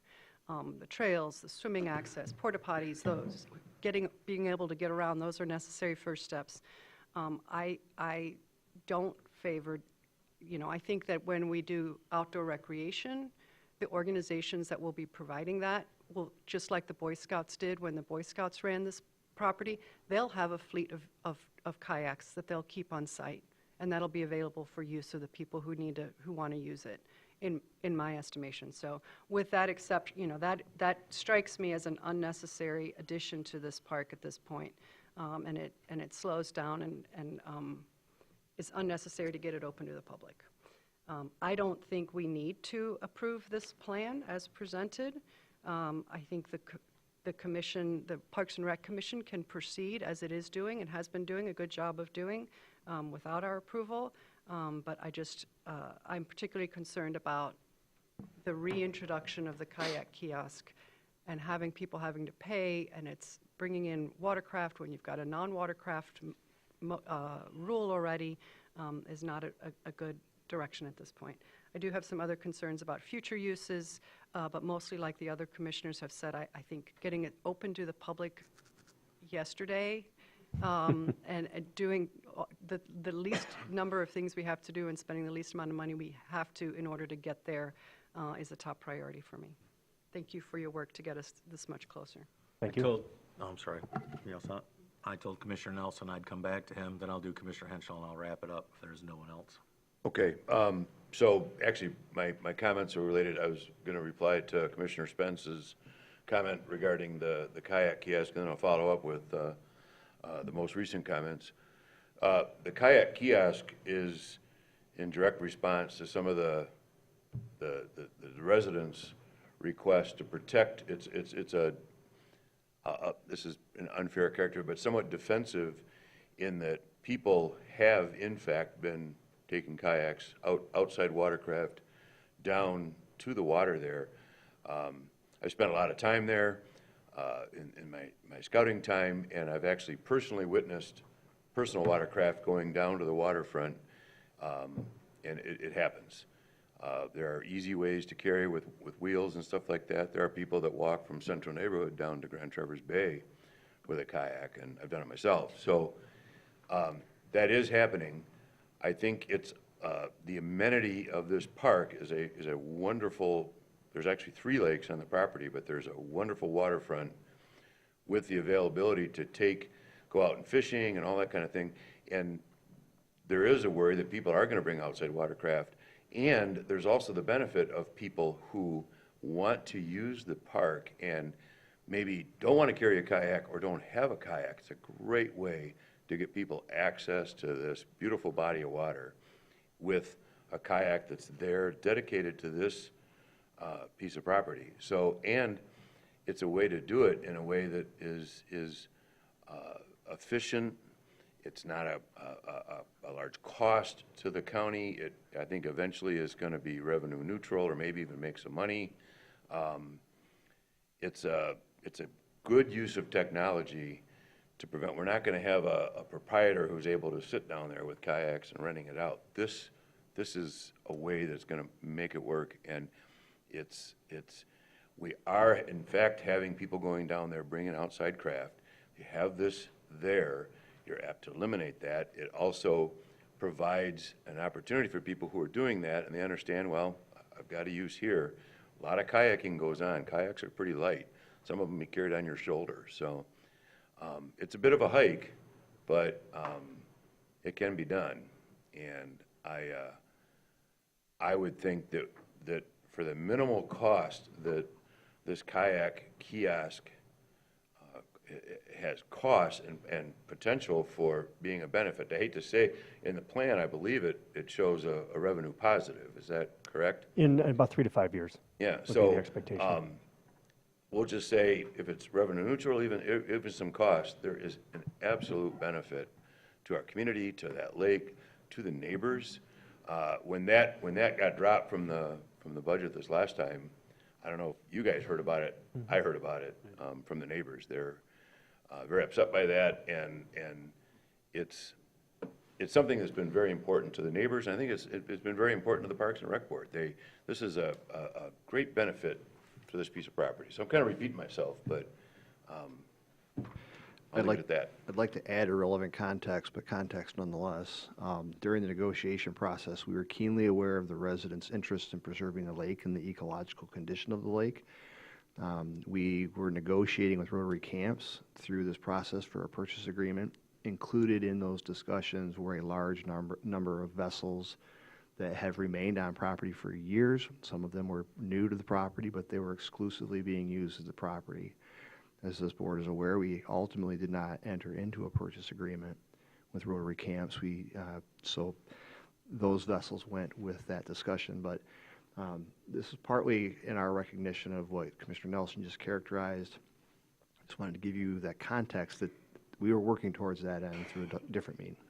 And that's what I brought up in the beginning, is I felt like this was a reaction to the demands of the property owners, that they didn't want foreign watercraft coming into their lake. And I wondered if maybe this prioritization, top priority of the kiosk, the kayak rental kiosk, was more in a direct reaction to their strong feelings about not bringing foreign watercraft into the lake, rather than priority of what amenities people want. And just from serving on Parks and Rec in the past, I think it's really good to focus on the most fundamental, most foundational infrastructure needs of a park. Like, I'm just going to use Garfield Township for an example. River East, I was part of that planning process, and we did the most fundamental skeletal needs to get that park up and running and get people in there, and then we start putting more amenities into it. So just to, I don't want to sound defensive, but that was my point in the beginning about just, I like the kayak idea, but I feel like if we could just move it down in the prioritization process, it's just my opinion, because I felt like it was a reaction to the property owners more than what the community members who were surveyed wanted. Sure. And while there was certainly that component of it, the other is that we're looking at waterfront access and being able to, and if that's waterfront access is in that first phase, being able to offer different amenities for people to use at that waterfront would be an adjacent thing. Just mention one other thing, and this kind of goes to the later phases, but what we were looking at was the cabin rentals. And as we move forward with the cabin rentals, one of the things that we were looking at is how can we create a package that makes that experience much better for folks. And so if they come in the winter and rent a cabin, they get snowshoes with it, just as an example. If they come in the summer, maybe they get a few passes for using the kayak rental, something to that effect. So those were considerations as well. I'll also mention one other thing, in that we have had a donor who's approached us in the past, and that's still on the table, and he has expressed an interest, or they've expressed an interest, I should say, in potentially donating for the purchase of this item, as well as purchase for additional equipment to be used for paddlecraft access. Commissioner Henschel, thank you for your patience. Thank you, Chairman Seifert, and thank you, Director. I just want to clarify as the motion maker that by approving this plan, what the Board of Commissioners is not saying is that we're funding all these things. Correct. We are saying that's a good plan, keep moving forward. So just as a point of kind of how the order works, and then coming from memory, if the Parks and Rec Commission does something the Board of Commissioners absolutely doesn't like, we can't overrule any action they take. There's a process for that. By them bringing this to us, what they're saying is, this is what we're thinking of, don't throw a roadblock in front of us. They want us to weigh in. So by having the kayak on there, the kayak and paddleboard rental in Phase 1, we've already said that we are not paying for that with county funds. We said that during the budget session. So by approving it, we're leaving it open for the Parks and Rec to find a different way to fund it through a donor or a community group that has interest in that. Maybe the lake residents want to, pitch in, whatever. But it's not going to be general funds at this point because there's not support on this board to pay for that through general funds. And that really goes for a number of things on the list. If, they may not have funding selected for it, it might end up being county general funds or Parks and Rec funds, or it might be a special interest group in the community that wants to support biking or support camping or whatever it may be. So I just wanted to clarify that the motion on the floor is not to fund everything. It's simply just to give our nod to the Parks and Rec Commission to continue with the direction they've initiated. Thank you. I'm going to kind of echo Commissioner Andrews' thing. I was really surprised to see the kayak and the kiosk on here after we moved it from the budget, and I'm not a big fan of how early it is in the stage. However, I can recognize the vast amount of work that you guys have put into this. It's clear that you care, and I really appreciate that. Now, here's the problem. So you said in 3 to 5 years that it's going to be net. The cost is going to be taken care of by the revenue. So on 34 or 36, the total revenue across the top from 3,000 in 2025 to 25 grand in 2026 through 2029 is at least half of what the expenditures are.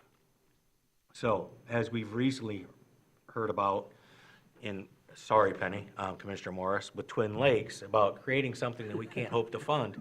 And I can't believe I'm saying this, but I'm going to reiterate what former Sheriff Bensley said earlier, show me the money. Because what I heard was, hey, if we don't get money for this from a private donor or this, that, or thing, it's going to be general fund dollars. Not okay with that.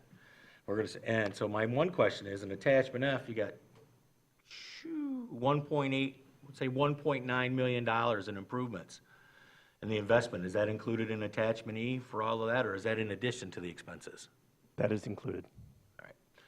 So we're going to spend $2 million to lose $100,000 a year for the next 5 years. That seems like a bad investment. And unfortunately, as much as we like parks, we're also going to guarantee the bond at an airport. And we're probably going to build a jail. And we're building a building on Lafreniere.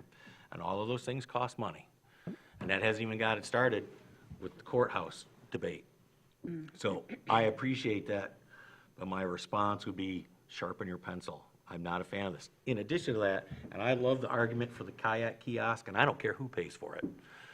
The reality of it is, if you think you're going to put a kiosk there and you're going to keep this guy who wants to save $10 from, because he's firm, I mean, he's strong, he's a young guy, he works out, he's not that young, let's lie. But he's a physically fit fella, he's going to throw his kayak on his shoulder, and because he loves his wife, he's going to carry hers too, and they're going to go the quarter mile, and they're going to go down there. Don't shake your head, no, you know she's watching.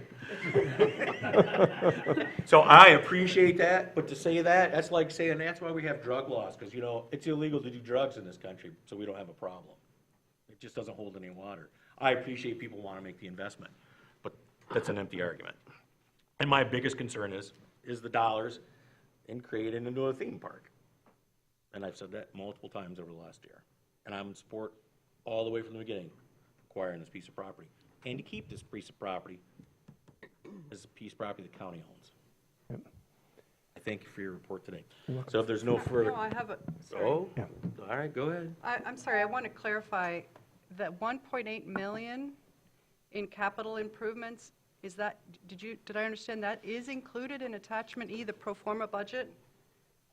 Because it's hard for me to see, like, for example, a $600,000 investment in the vault toilets in phase, I think that was 3 or 4, which would be 27, 28. There's nothing on that scale in attachment E. My interpretation of attachment E is it's got staffing, staffing, utilities, contract services, So programming. which part were you looking for in E? I'm sorry.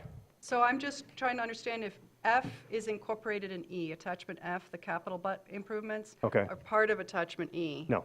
They're not? They're not. So So the annual cost, assuming the assumptions in E is an O&M budget, it's an annual expenditure budget, E is an expenditure budget, correct? and F would come in through either grants, capital improvement budget, or other private sources or otherwise. That is correct. I just thought when Commissioner Seifert asked if that 1.8 million was included in the annual budget, I thought I heard you say yes. Oh, okay. If I misspoke, no, your assumption is correct here. So E is operational, F is capital. And it looks to me like the fundraising for the endowment is not as robust as we had hoped so far. Is that a fair Yes, that's summary? correct. Through the end of fourth quarter 2024, it was 439,330. 439. Okay, I had the 9 and the 3 transposed. You're close.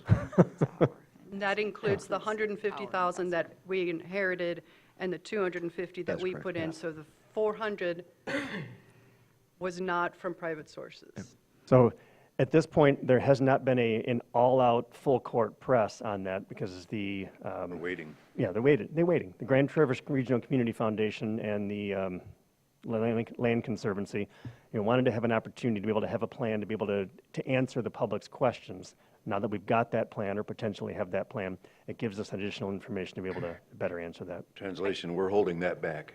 I understood that the reason we saw this in August was to get it ahead of time so that they could use the momentum of the purchase of the park to fundraise for the endowment. That's what I remember them telling us when we put this on the front burner ahead of having a plan for it, is that we needed to go ahead and support that endowment because our support of that endowment with $500,000 of public funding would spark a lot of enthusiasm from the community for fundraising. And it's disappointing to me that hasn't materialized. I also understood that the kayak kiosk was going to be supported with private funding, and it doesn't look like yet that has materialized, which is also disappointing.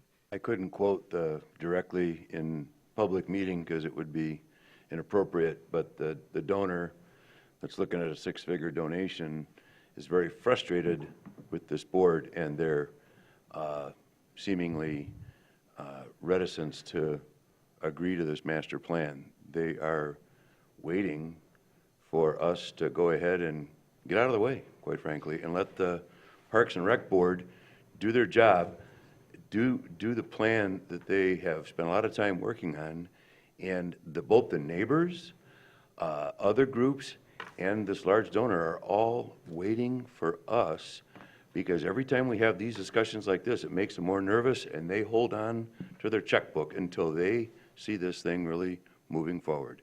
So please, can we get out of the way and let this process happen? We're not Problem with that. approving specific things. We're not approving yes or no on the kayak thing. We're getting into the minutia of something that we really don't need to get into the minutia of. I got 11,000 constituents that disagree. So there's a motion on the floor. Okay. Roll call vote, Mr. Gedman? No, there is more discussion. One more. Who wants? Oh, my There's apologies. a few people holding up their hands.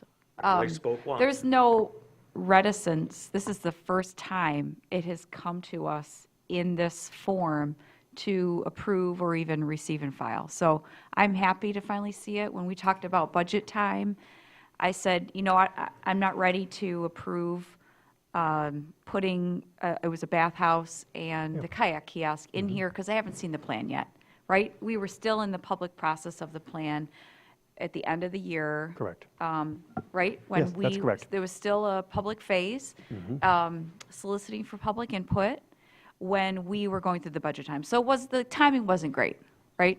To approve something that the public hadn't been able to share their input. So I disagree that we're holding anything back. The timing is what it is. It's the first time that it has come to us. Fair? Fair, thank you. And so I thank you for that. We're not holding anybody up from this, and I appreciate the review today and appreciate any updates as the Parks Commission moves forward. So thank you for that. So I'm going to let Commissioner Morris speak, and then we're going to move on. We have a 1 o'clock deadline, and we have things that we need to get done today. Go ahead. There it is.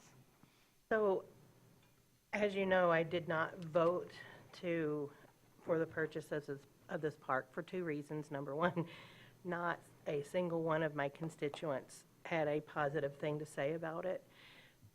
Because of number two, Twin Lakes, as a parks partner, I had the opportunity to see up close and personal what happens when parks are not maintained. But at that time, we did not have Mr. Chase on board, and I fully believe in his vision.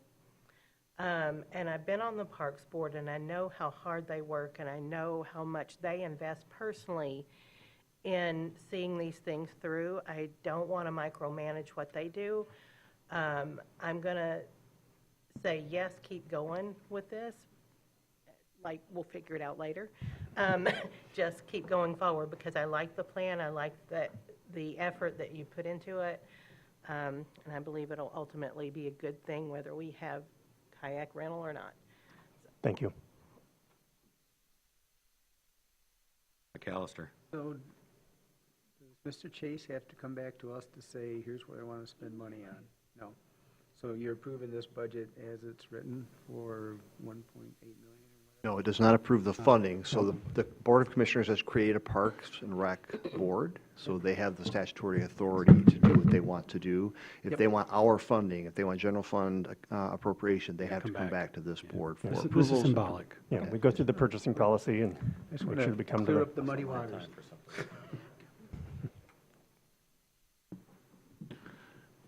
Good? I'm ready. All right, Mr. Gedman, roll call vote, please. Henschel, Yes. Nelson, Yes. Andrews, Yes. Morris, Yes. McAllister, Yes. Flynn, She stepped out. Walter, Yes. Spence, Yes. Seifert. No. Thank you, the motion carries. Thank So you. we're- Appreciate your support, and we'll do you proud. Thank you, Director Chase. So for the sake of time, as you probably all realize, we have a deadline of 1 o'clock, and we do have closed session to go into. So I'd like to table some things for next meeting, if I may, and I also would like to continue to discuss about our letter of support about that, so bear with me. I'm going to propose we table, make a motion that we table 10B. 14, our notices, we don't really need to do that, so I think it's pretty much it, isn't it, Nate? Yes. 9B. Yep, and table 9B, thank you. That's a motion. I support. All right, any discussion? I just ask administration, is there any problem with the lease issue by delaying it? This board reviewed the lease. They asked to have, I think, 4 specific things addressed, to include the current dates, an explanation of the address issue, a cost escalator, and we have done those things. If there's questions, we should table it. If not, we could approve it. Let's table it. All right. All in favor? Aye. Aye. Any opposed? Thank you, everyone. So, and all that, we're going to go to 11A. I hope everybody had a chance to renew the letters. I'll give you some backstory. Senator DeMoose's office, after I attended the open house they had, talking about the planning for the improvements to the state park on 31 there, the East Bay State Park. The new entrance to the park is right where the pedestrian bridge is, and so they want to remove that. Senator DeMoose's office has received a bunch of phone calls from the community, as have I, about having a letter of support to, even though we appreciate the DNR's investment in redoing the state park, that we would like to see the pedestrian bridge kept for the nature of safety. As you saw in that, there is some history with that and why I was there, and it took a while to get there. And I also know that a few years ago, when this was discussed, when they started planning this park, there was an opportunity for local entities to pay for the improvements of the pedestrian bridge, but at that time, the DNR was not willing to talk about it. So, I'm just going to make the motion. Oh, if you look on there on the letters of support, the first one is a letter that we're going to send out with our support, and all the people that are CC'd, we're going to send a letter to each and individual person on there. The second one is a template, as it says, to I know that, hold on, Matt, I see you. The second one is a template that for folks with communities, and I know in the East Bay Township have asked for kind of a template letter that they can send themselves. Yes, Mr. Nordford? Can't hear you.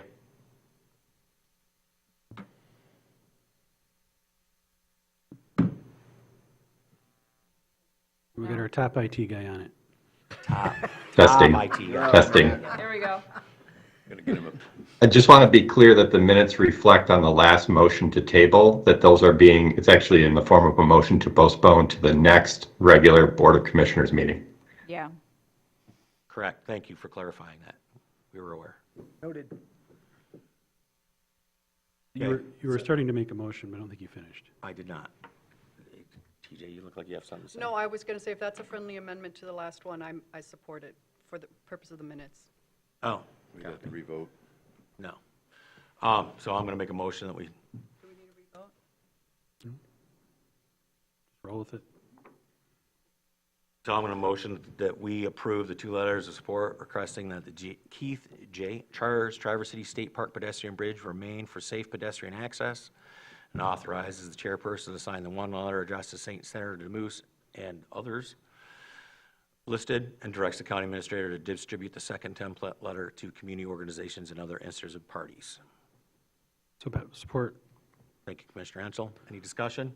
I just want to say that this is a matter of life and death for our visitors and our residents, and I think we should send to Congressman Bergman and ask for his influence on this matter as well, and anyone else that might be able to give us some help.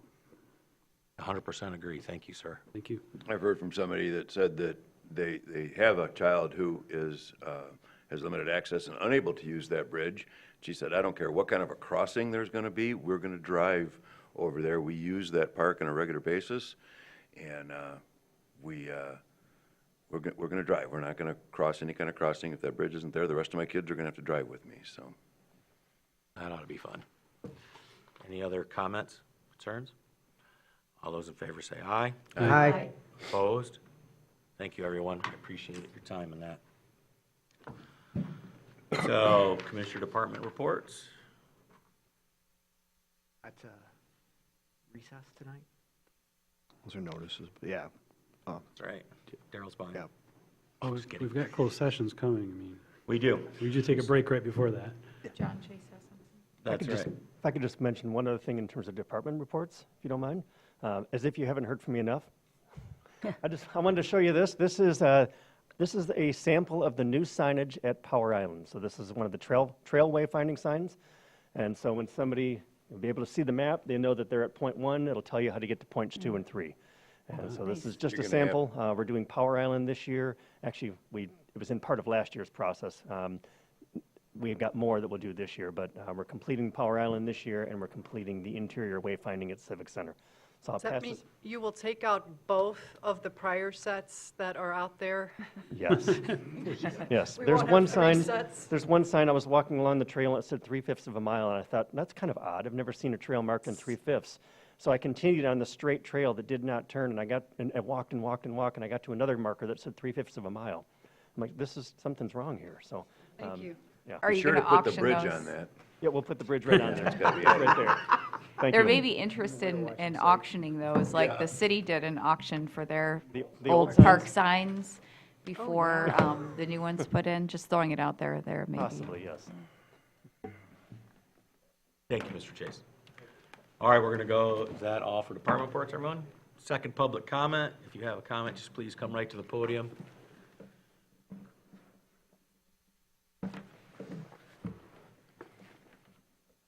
Justin Reed, Traverse City resident.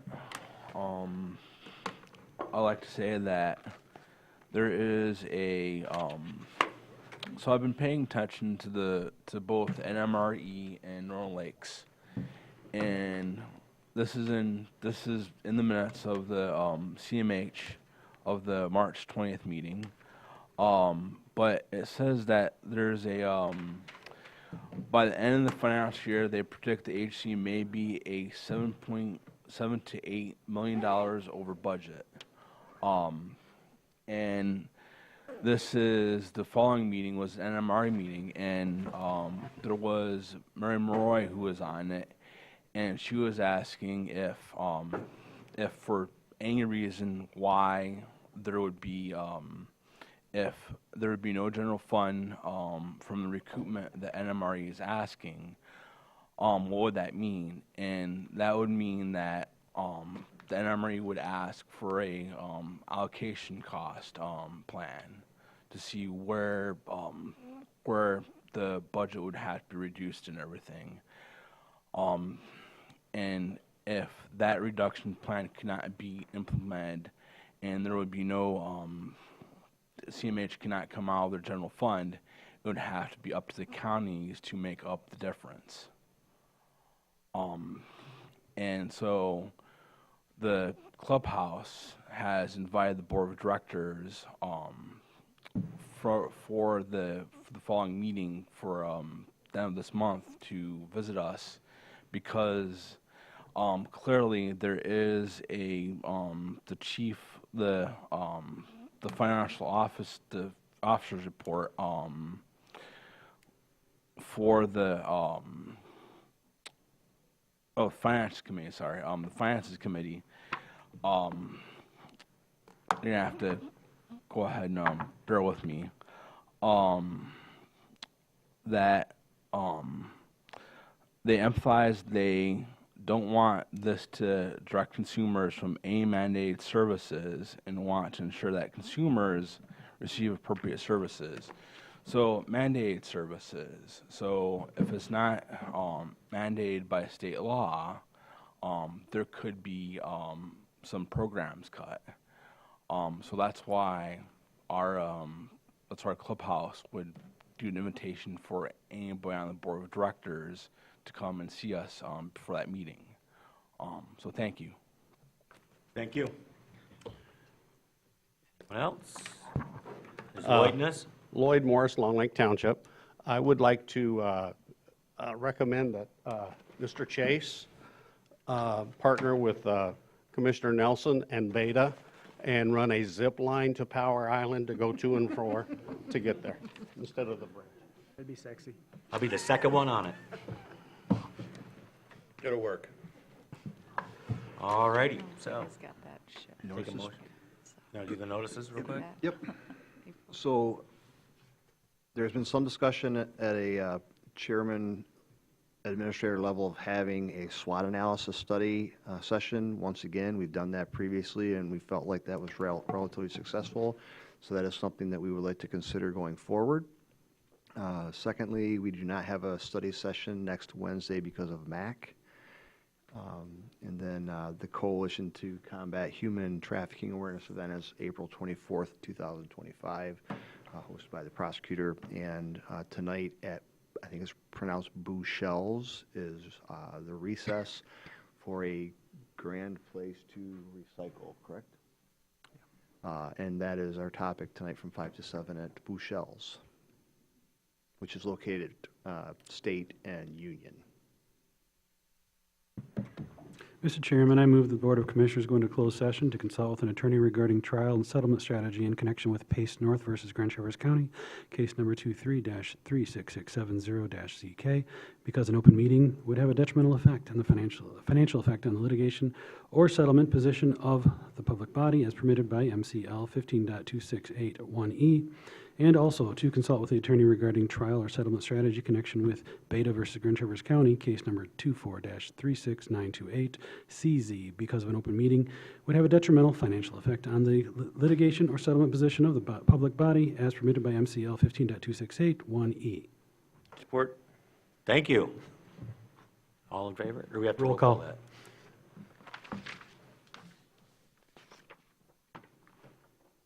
Nelson?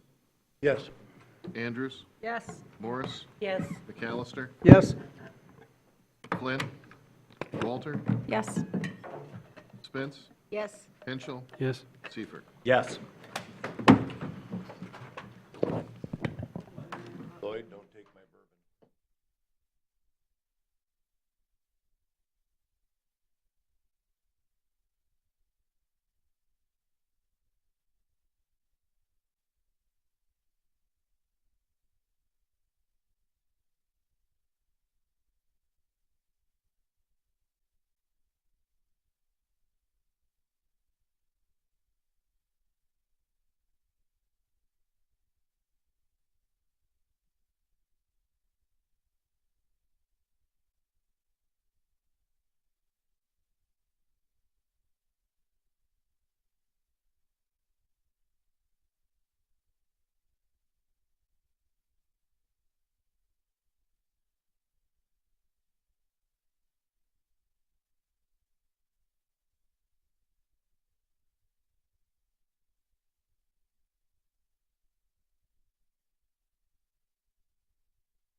move we come out of closed session. I have a second? Second. Sweet, all in favor? Aye. That's minimum. We're good. There we go, we're back in closed session. Now you can adjourn. Motion to adjourn, second? We're out. Aye. Thank you, everyone, for hanging out here.